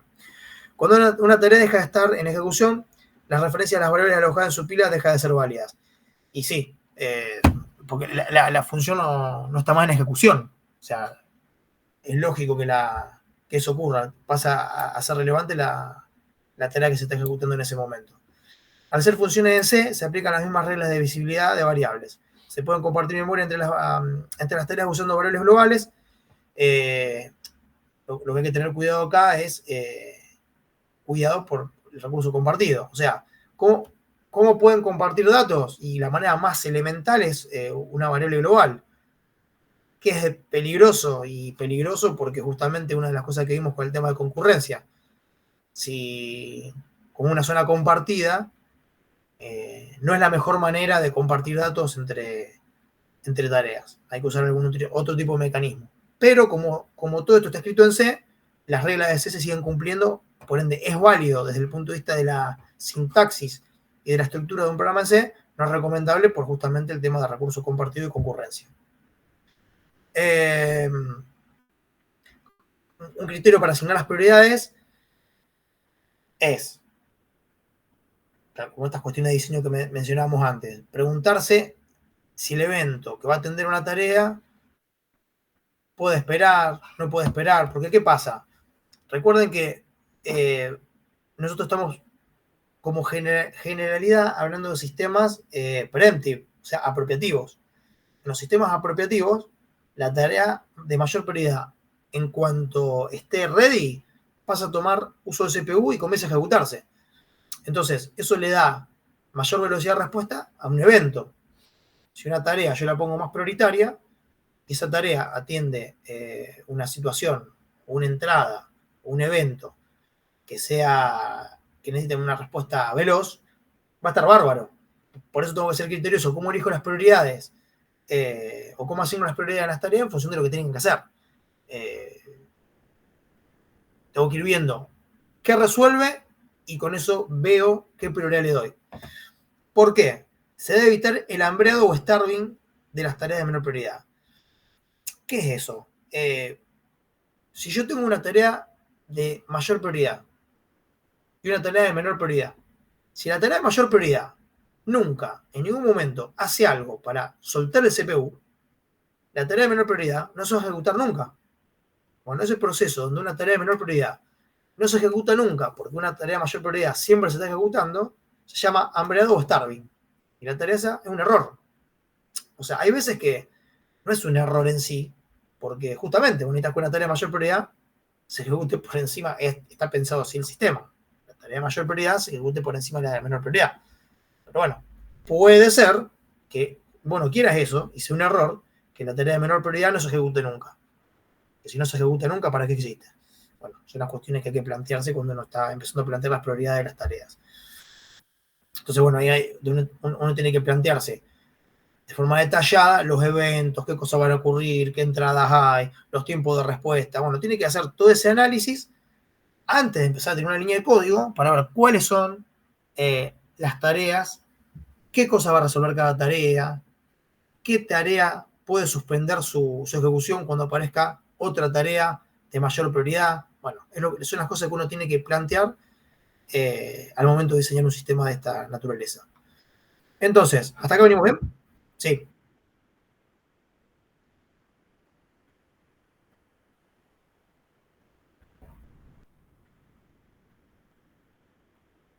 Sí, la idea en esencia es la misma. De hecho, acá también ocurre que las prioridades se toman como tareas y las prioridades son más altas. Las interrupciones son más altas que una tarea. Entonces, ocurre esa misma idea. Pero sí, en ese esquema vos tenés que tener presente qué te corta la ejecución de qué para ver qué se te interrumpe y qué queda en primer plano ejecutándose, qué te quedó atrás. Es algo a lo que están acostumbrados. La diferencia es que acá vos tenés, ¿qué ocurría? Vos tenías en el foreground y background, vos tenías, bueno, un super loop con varias funciones una tras de otra. Bueno, hasta ahí nada extraño. Y algún que otro evento de interrupción. Una interrupción de una entrada, una interrupción de un dato serie, y ya está. ¿Cuál es el problema que tenés acá? Que acá vos podés tener 20 tareas, si querés. O sea, es como que se multiplican la cantidad de cosas que se pueden interrumpir entre sí. Porque no solo tenés los eventos de interrupción, sino que tenés las cuestiones propias de las tareas. Entonces se hace bastante más grande el universo de cosas que se pueden interrumpir entre sí. Entonces, si antes vos tenés que hacer ese análisis, pensá que acá, la idea de acá es que vos tengas varias cosas corriendo en simultáneo o de forma concurrente, que eso es en términos relativos, pero esto está pensado para que sea abordado de esa manera. Cuando trabajas con foreground y background, hasta por ahí nomás, porque vos tenés una programación secuencial, un solo núcleo, y alguna que otra interrupción, y ir viendo cómo manejar esas prioridades de una cantidad limitada de cosas que pueden ocurrir acá.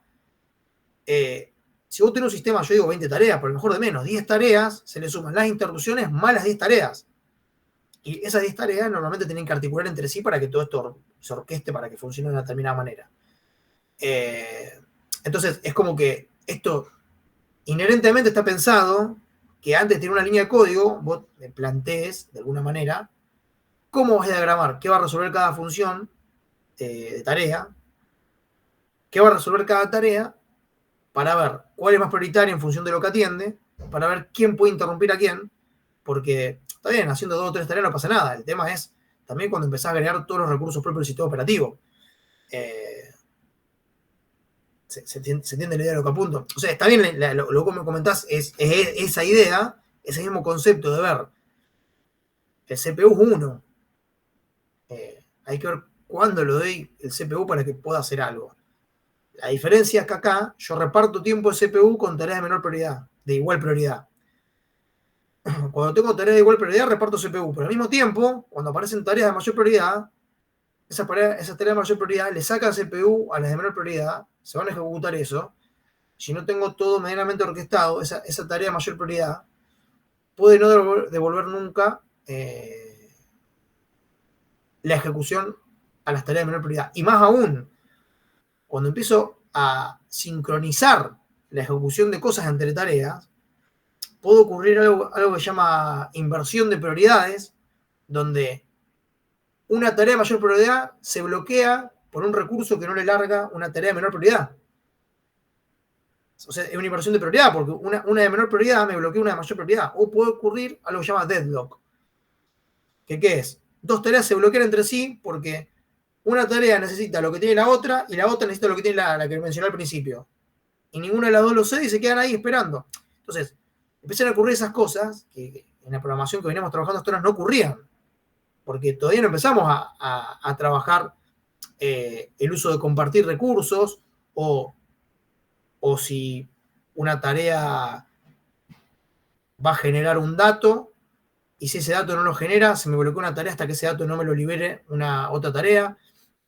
Entonces empiezan a aparecer otras cuestiones de interacción de tareas, de alguna manera, que hacen que si todo ese tema de las prioridades, del tema de los recursos, cómo lo comparten o cómo se bloquean entre sí para la ejecución, no lo planteas de forma inicial, de forma correcta, bueno, nada, el problema que puedas tener es que vayas y vengas en tu proyecto.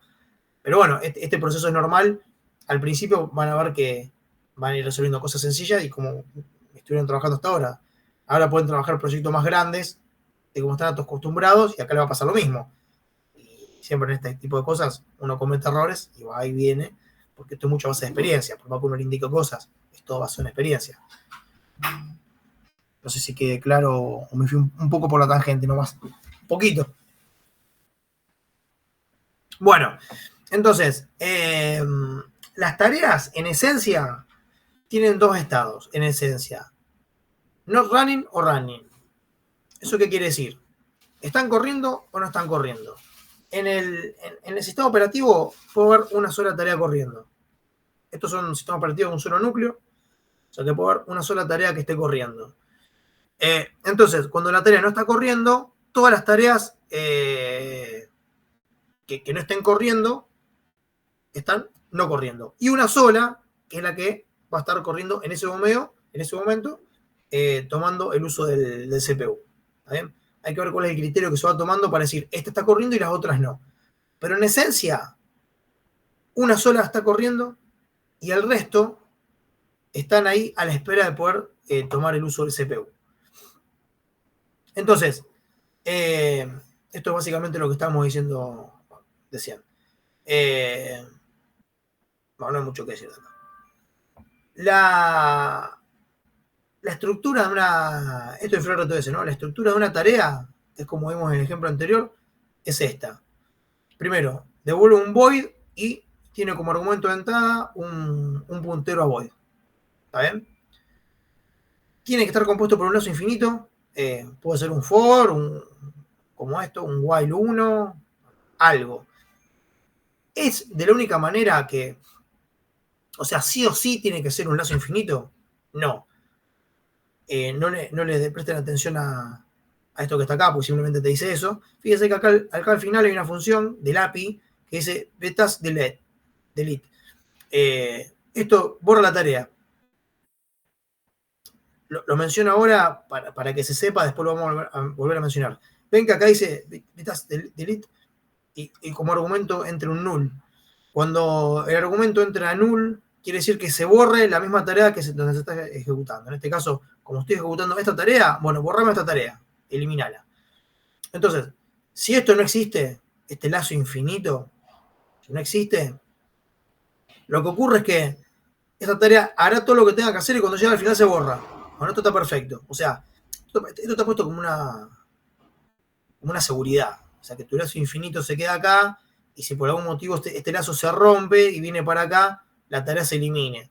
O sea, te asegura de que no salga no llegue a esta llave. Eso es lo que trata de asegurarte esta implementación. Ahora, esto puedes no ponerlo, si su código es lo suficientemente seguro para que de acá no salga. De todas maneras, si este lazo infinito no existe, su código realiza una serie de cosas que no son un lazo infinito, esto llega al final y se borra, está bien. Lo importante es que la tarea no salga de la llave. ¿Está bien? Pero en esencia una tarea tiene esta forma que es como vimos antes en el ejemplo que ahora vamos a retomar. Bueno, ¿cómo creo una tarea? Digamos, todo esto sería como la base, lo básico de FreeRTOS. ¿Cómo creo una tarea? Bueno, esto me devuelve la función. Esto está todo sacado de la documentación de FreeRTOS, no es algo que esté sacado de ningún lugar raro, lo pueden encontrar ahí.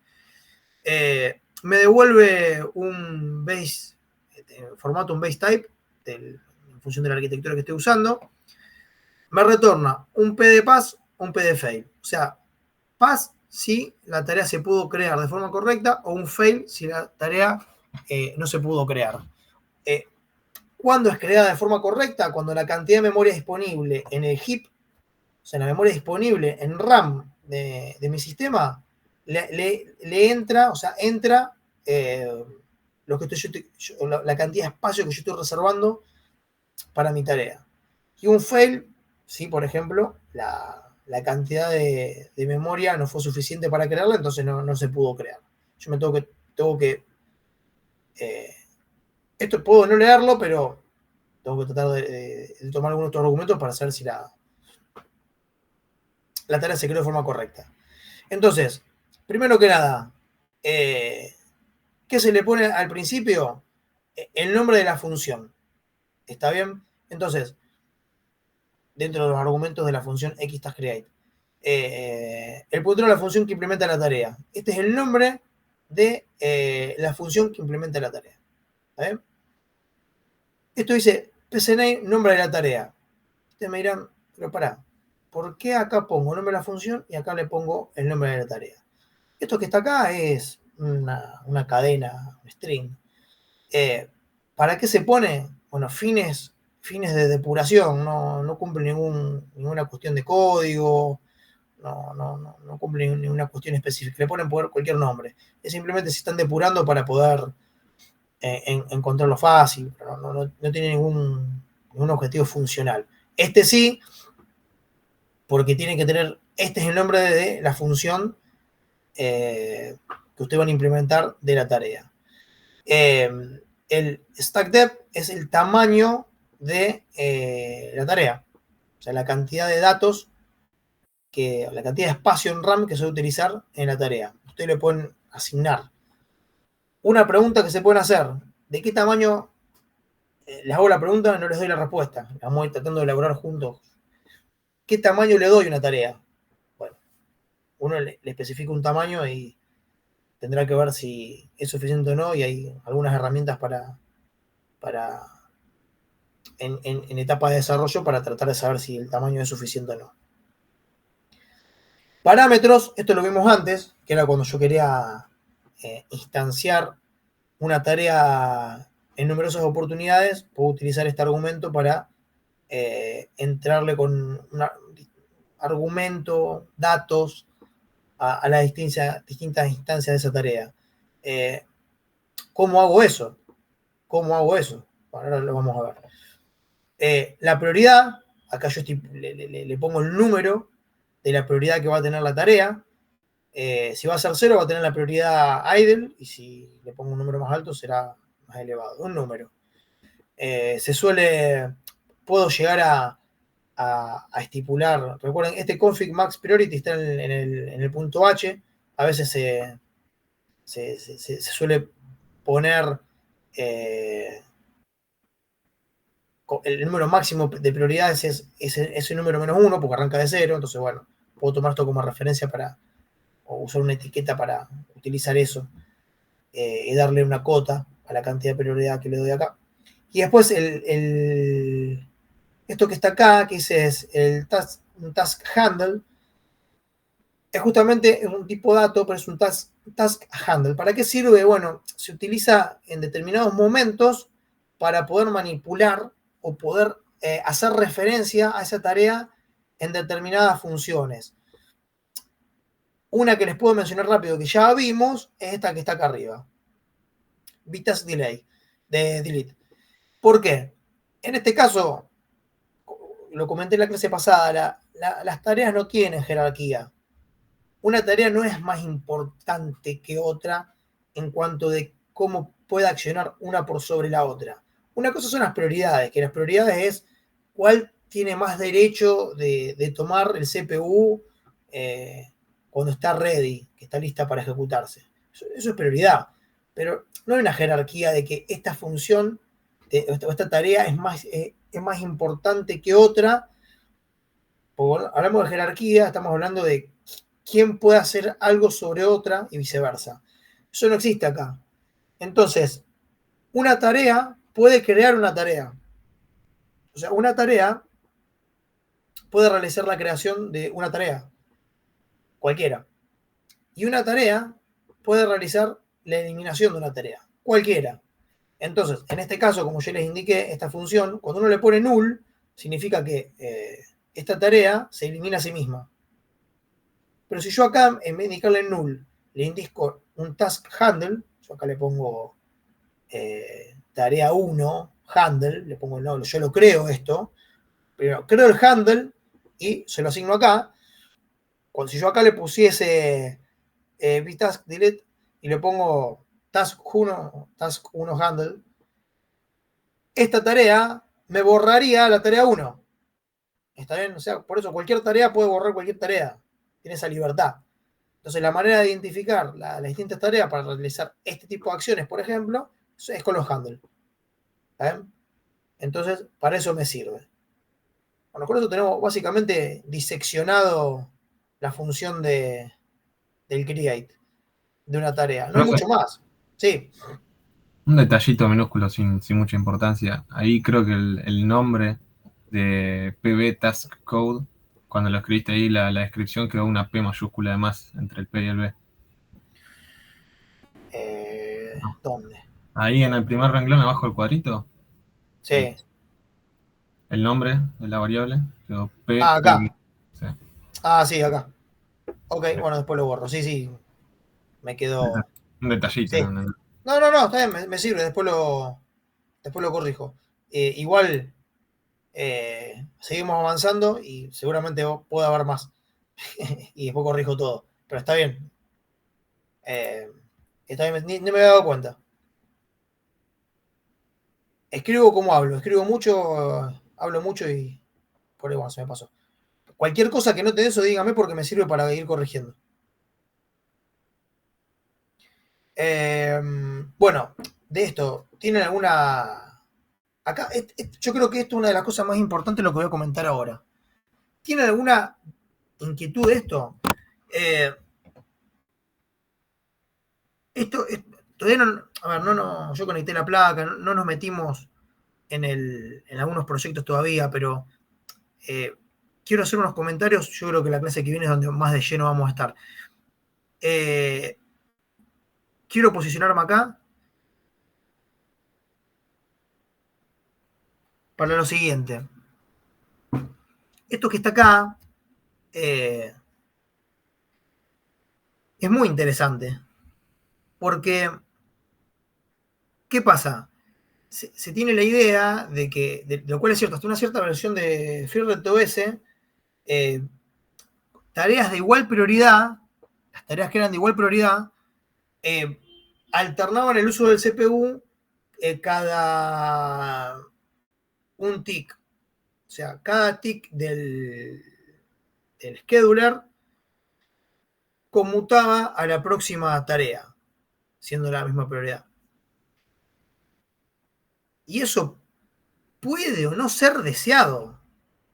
Es como que dicen, bueno, pero, profe, eso es el paralelismo en sí, conmutar, multiplexar en tiempo las tareas. Sí y no. Puede que sea algo deseado o puede que no. Eso uno lo tiene que ver. Entonces, acá lo que se ve es este esquema un poco ampliado de los estados de una tarea. Acá vemos dos ejemplos, ¿no? Tarea 1 y tarea 2. ¿Ok? ¿Qué hacen estas tareas? Tenemos un lazo infinito donde tengo el texto. Tarea 1 está corriendo. ¿Y qué hace? Hay una función que envía por consola este texto y después hace un lazo con un for que es un lazo por software. ¿Está bien? Y bueno, lazo por software, una demora. Y otra función que hace exactamente lo mismo. Son dos funciones que mandan un texto, demoran. Mandan un texto y demoran. ¿Estamos de acuerdo? Por consola. Entonces, en este esquema simplificado, ¿qué pasa? Por como venimos pensando todo hasta ahora, una función van switcheando entre running y ready. Running y ready. ¿Por qué? Porque en realidad las dos tareas están ready. No hay nada que me diga que están bloqueadas. Entonces pasan. Una se ejecuta, cuando una se ejecuta, la otra pasa a estar ready. La se está ejecutando, está ready, está lista para ejecutarse y el scheduler le da en el próximo tick. La que estaba ready pasa running, la que estaba running pasa ready. Entonces eso se va switchando de forma permanente. Ojo, esto es una de las cosas más importantes para tener presente. Eso es así siempre y cuando yo haya configurado en el FreeRTOS-config.h el time slicing en 1. Time slicing significa justamente repartir el time slice, o sea, repartir uso de CPU en tareas de igual prioridad.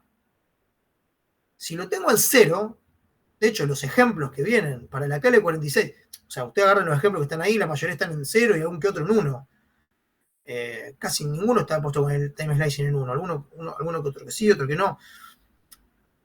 Porque se trata de pensar el sistema para que vos siempre tengas control de qué tareas se está ejecutando. ¿Está bien? Entonces, cuando el time slicing está en 1, ahí sí se va alternando el uso del CPU entre las dos tareas. ¿Qué pasa si esa configuración de time slicing está puesta en 0? Si está puesta en 0, ya no ocurre más esto. Si las dos tareas son de igual prioridad, esto lo vamos a ver con un ejemplo la semana que viene. Acá tengo la tarea 1 y la tarea 2. Entonces, comienza a ejecutarse el sistema. Hagamos de cuenta que no estamos repartiendo uso de CPU con tareas de igual prioridad. Entonces, se comienza a ejecutar el sistema y supónganse que esta tarea es la que comienza a ejecutarse, que es la tarea 1. Se comienza a ejecutar. Y no tengo el time slicing en 0, en 1 para repartir uso del CPU con tareas de igual prioridad. ¿Qué va a ocurrir en la ejecución de mi sistema? Se va a ejecutar de forma perpetua y para siempre la tarea 1 y la tarea 2 no se va a ejecutar nunca. ¿Por qué? Porque acá no hay nada que esté haciendo que esta, o sea, la tarea 1 toma el CPU y lo usa de forma continua. Al usarlo de forma continua, bueno, bajo ninguna instancia, me está soltando el CPU para que alguien más entre. Esto no quiere decir que tenga que ser colaborativo, porque el colaborativo, uno de forma explícita hace un yield, cede para que otra tome. En este caso, acá está haciendo un retardo de tiempo por software donde usa CPU para hacer el retardo. Es una función muy egoísta. Pero todo este funcionamiento cambia, si pongo time slicing en 1 o time slicing en 0, del mismo programa. En un caso se queda una tarea ejecutándose para siempre y en otro caso se va alternando. Pero ¿cuál es el problema también del time slicing? El time slicing, el problema que tiene, depende de cuán fino yo esté hilando, es que no tengo plena conciencia de cuánto tiempo de procesamiento estoy usando. Por eso no es que esté mal usarlo. Acá no hay ni mal ni bien. El problema es que uno lo que trata de hacer es, el time slicing ve si lo uso o no, pero vos tratás de poner en marcha tu tarea, cuando vos, de hecho les debe haber pasado, que en algún momento en alguna tarea de ustedes usa algún delay y se pone en espera de algo. Cuando se pone en espera de algo, esa tarea, bueno, que se bloquee. Por eso aparecen en los distintos estados de tarea uno más que es bloqueada. Si la tarea está corriendo y de repente dice, mira, yo ahora estoy esperando que me llegue un dato por puerto serie, no sé cuándo va a llegar, no me quedo chequeando todo el tiempo por software si ese dato llegó. Me bloqueo. Listo, no me tengo, me pongo ready cuando me llegue un dato por puerto serie. Mientras tanto, no me tengan en cuenta, me fui. Se va. Entonces pasa a estar bloqueada. Otra cosa de una tarea cuando esté suspendida es cuando suspendida significa que el scheduler no la tengan en cuenta. Se va. No me tengan en cuenta, no existo. No quiere decir borrada. Significa estoy suspendida. El scheduler no la tiene más en cuenta. Bloqueada, no. Bloqueada significa estoy a la espera de que pase algo. Entonces, por eso esto no tiene que ir necesariamente relacionado con ser colaborativo o no. Hay un esquema colaborativo en el sentido que, ¿para qué voy a hacer en este caso, un lazo por software para hacer intermitente el envío de mensaje? Y estoy usando el CPU. Si hago el time slicing, sí, va a funcionar, porque voy a mandar un mensaje, después otro. Pero ¿cuál es el tema? Pierdo control de los tiempos de ejecución. Porque recuerden que cada tick del sistema demora tiempo de CPU, tengo procesamiento. Entonces, la contra del time slicing repartiendo tiempo de procesador por cada tarea es que no sé bien cuánto tiempo le estoy dando a cada tarea para que se ejecute. Entonces, yo tengo que poner la balanza, que es lo que quiero. Por eso un buen abordaje es usar el time slicing en 0 y yo en mi sistema, en mi implementación, ir bloqueando las tareas en función de lo que estén resolviendo para ir cediendo CPU para que, bueno, el mismo scheduler vaya viendo qué tarea está en ready para poder darle CPU. Esa es una manera que tienen que reestructurar su cabeza para resolver el código. Muchos piensan que, yo creo que quiero cerrar la clase un poco con esta reflexión para retomar desde acá la clase que viene. Muchos piensan que implementar un sistema operativo en tiempo real es bueno, hago 20 tareas, total se ejecutan todo en paralelo. No, es como que viene esa concepción, no, son 20 cosas en paralelo y el multitasking y piensa que hay una cuestión mágica ahí. No, bajo ninguna instancia. Si vos pones que varias tareas de misma, primero que nada, acá tenemos es apropiativo. Siempre que haya una tarea de mayor prioridad, te va a tomar el CPU. Eso por un lado. El tema es que cuando vos tenés tareas que tengan la misma prioridad, bueno, ahí entra en juego otra cuestión. Bueno, ok, tengo varias tareas de la misma prioridad. Bueno, bárbaro, listo. ¿Y qué hacemos acá? Bueno, si yo uso el time slicing y multiplexo esas tareas de misma prioridad para ir repartiendo el su CPU, ¿y cuánto tiempo se está ejecutando cada tarea? Y ahí tengo que ver si mi aplicación es crítico o no, esas demoras que tengo en cada tick, porque cada vez que tengo un tick del sistema, estoy interrumpiendo la ejecución rompiendo la ejecución de mi sistema para ir a atender la otra. Yo al hacer eso, estoy generando una repartija de tiempo CPU que no sé bien cuándo se le está asignando. Y ahí entro con algunas cuestiones que tengo que poner en la balanza a ver si me sirven o no. Por otro lado, este mismo código que se está presentando acá, si yo uso el time slicing en 0, bueno, lo que ocurre es que una tarea toma el uso del CPU y no lo larga nunca. Bueno, está bien eso, en el sentido que yo después tengo que replantear mi tarea, porque si en este caso es simplemente mandar un texto, que puede ser mandar un dato por un puerto serie o otra cosa, y hacer una espera, esa espera, en vez de hacerla por software, tengo que llamar, a ver si lo encontramos por acá, acá, hay APIs, está un par de diapositivas después, APIs del sistema operativo, que se llaman btask delay y btask delay until. Estas son funciones del sistema operativo que me permiten generar retardos temporales que me permiten durante un tiempo determinado bloquear la tarea, ¿está bien? Técnicamente por una determinada cantidad de ticks del sistema operativo la pongo a bloquear y digo, bueno, si mi tarea durante determinada cantidad de ticks yo sé que no quiero que haga algo, la bloqueo, cedo el CPU, porque acá lo importante cuando trabajo con sistema operativo a tiempo real, que el desarrollador sepa que tiene que tener plena conciencia cuando cede el CPU. No tiene que ser una cuestión así medio tirada de los pelos. Uno tiene que tener plena conciencia cuando está cediendo el uso del CPU para que otra tarea lo tome. Entonces, puedo utilizar esta función que después vamos a detallar, que durante una determinada cantidad de ticks cede el uso del CPU a otra tarea. ¿Por qué? Porque esa tarea, durante una determinada cantidad de ticks, la pone bloqueada. Si yo este problema lo replanteo de esa manera, en vez de tener el CPU acá congestionado, haciendo nada, llamo esa función, que es una función del sistema operativo que la llamo, ¿qué hace? Durante una determinada cantidad de ticks, la función, la tarea 1 se bloquea. Entonces, ¿qué hace el kernel? ¿O qué hace el sistema operativo? Dice, bueno, pará, esta tarea pasó a estar bloqueada. Bueno, hay otra en ready. Y se fija, mirá, está la tarea 2 en ready. Bueno, ahora dale a esta un rato. Entonces, se puede ejecutar esta tarea. Estoy hablando del time slicing en 0.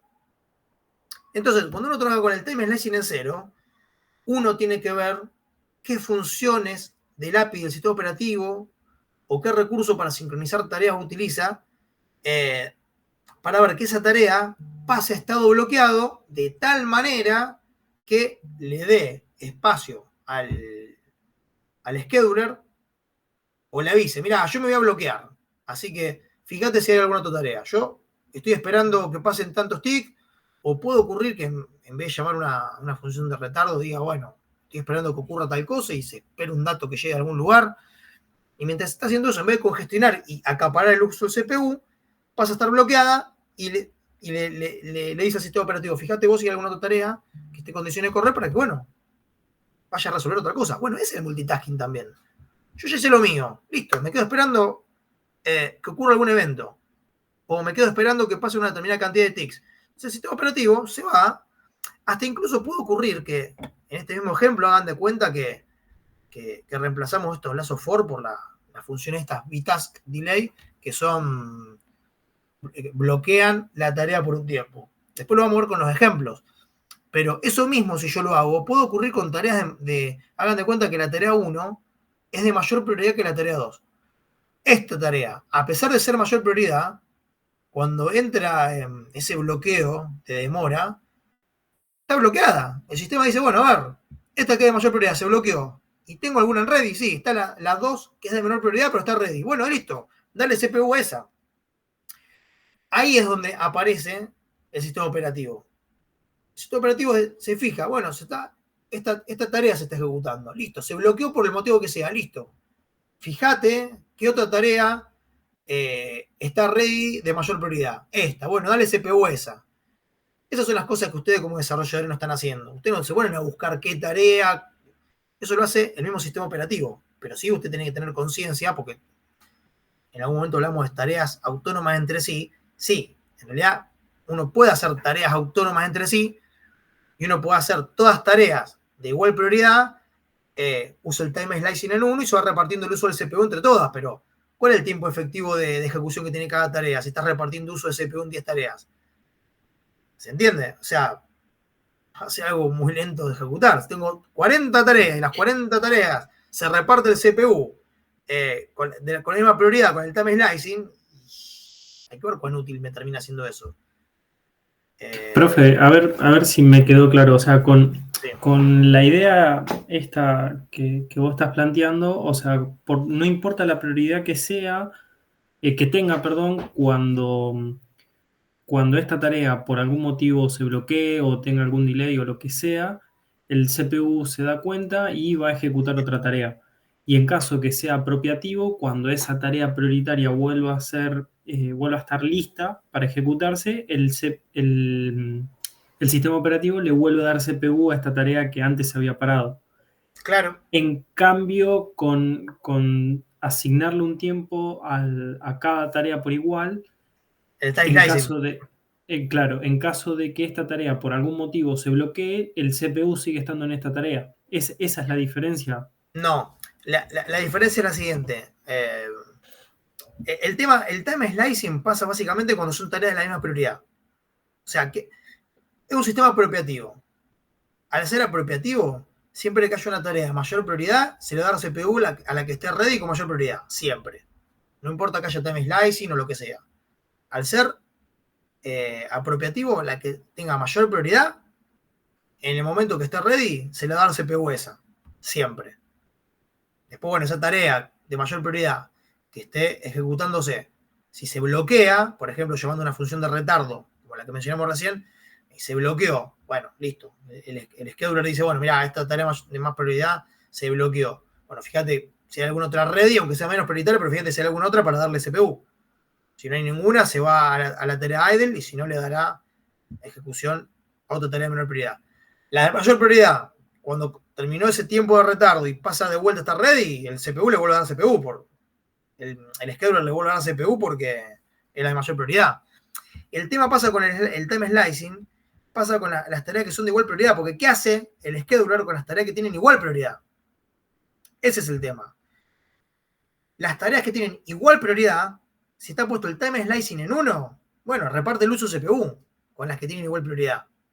Porque, digamos, con el esquema de prioridades, siempre la que tenga mayor prioridad va a ser la que se va a ejecutar. La diferencia pasa en decir, bueno, pará, ¿y qué hacemos cuando tienen igual prioridad? Y bueno, si ponemos el time slicing, repartimos por cada tick del sistema, le asignamos una porción de CPU a cada tarea que tenga igual prioridad que se esté ejecutando en ese momento. El tema es que justamente si vos tenés en ese momento 40 tareas de misma prioridad ejecutándose, se está repartiendo el CPU por 40 tareas por cada tick, entonces es como que depende de lo que esté resolviendo, hay un paralelismo, se está multiplicando en tiempo, pero bueno, ¿cuánto tiempo se está ejecutando cada tarea? Ahí medio complicado de saber porque por cada tick se está corriendo. Una cosa medio complicada de ver. Sí, es como que en ese caso es donde menos aprovecharía el sistema operativo, sería, porque es como que está ejecutando tareas, como si volviéramos al caso de que estuviera ejecutando tareas secuenciales. Sí, en realidad no es donde menos lo estás aprovechando, todo depende de cómo lo mires. En realidad ahí lo que está haciendo el sistema operativo es tratar de repartir uso CPU con las tareas de menor prioridad. Lo que pasa que esa repartija de tiempo hay que ver cuán útil te es. Por eso justamente acá te lo deja de configurar. Hasta no hace mucho, FreeRTOS no te dejaba tocar el time slicing. El time slicing venía por defecto. Se repartía uso del CPU en tareas de igual prioridad. O no lo podías tocar. Yo no sé si a partir de la versión 9 o 10 fue que se empezó a poder tocar el time slicing, que lo podías habilitar o no. Por justamente lo que te menciono. El tema cuál es. Si yo le saco el time slicing, cuando yo tengo dos tareas de igual prioridad, bueno, la tarea de igual prioridad que estoy usando CPU ahora, y bueno, hasta que esa no ceda el CPU, de alguna manera, la otra de igual prioridad, y bueno, perdió.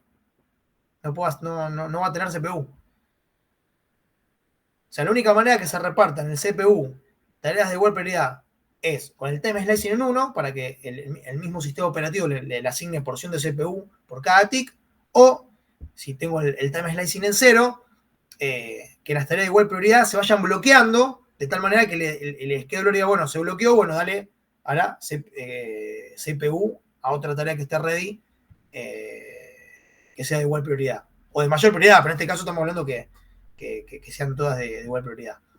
O sea, este concepto es clave para que se entienda el funcionamiento en ambas situaciones. Lo vamos a ver correr con los ejemplos. No, o sea, no podía hacerlo hoy junto con ver un poco la teoría porque lo iba a marear. Pero con esto que trabajamos hoy, la clase que viene, vamos a correr los ejemplos haciendo eso.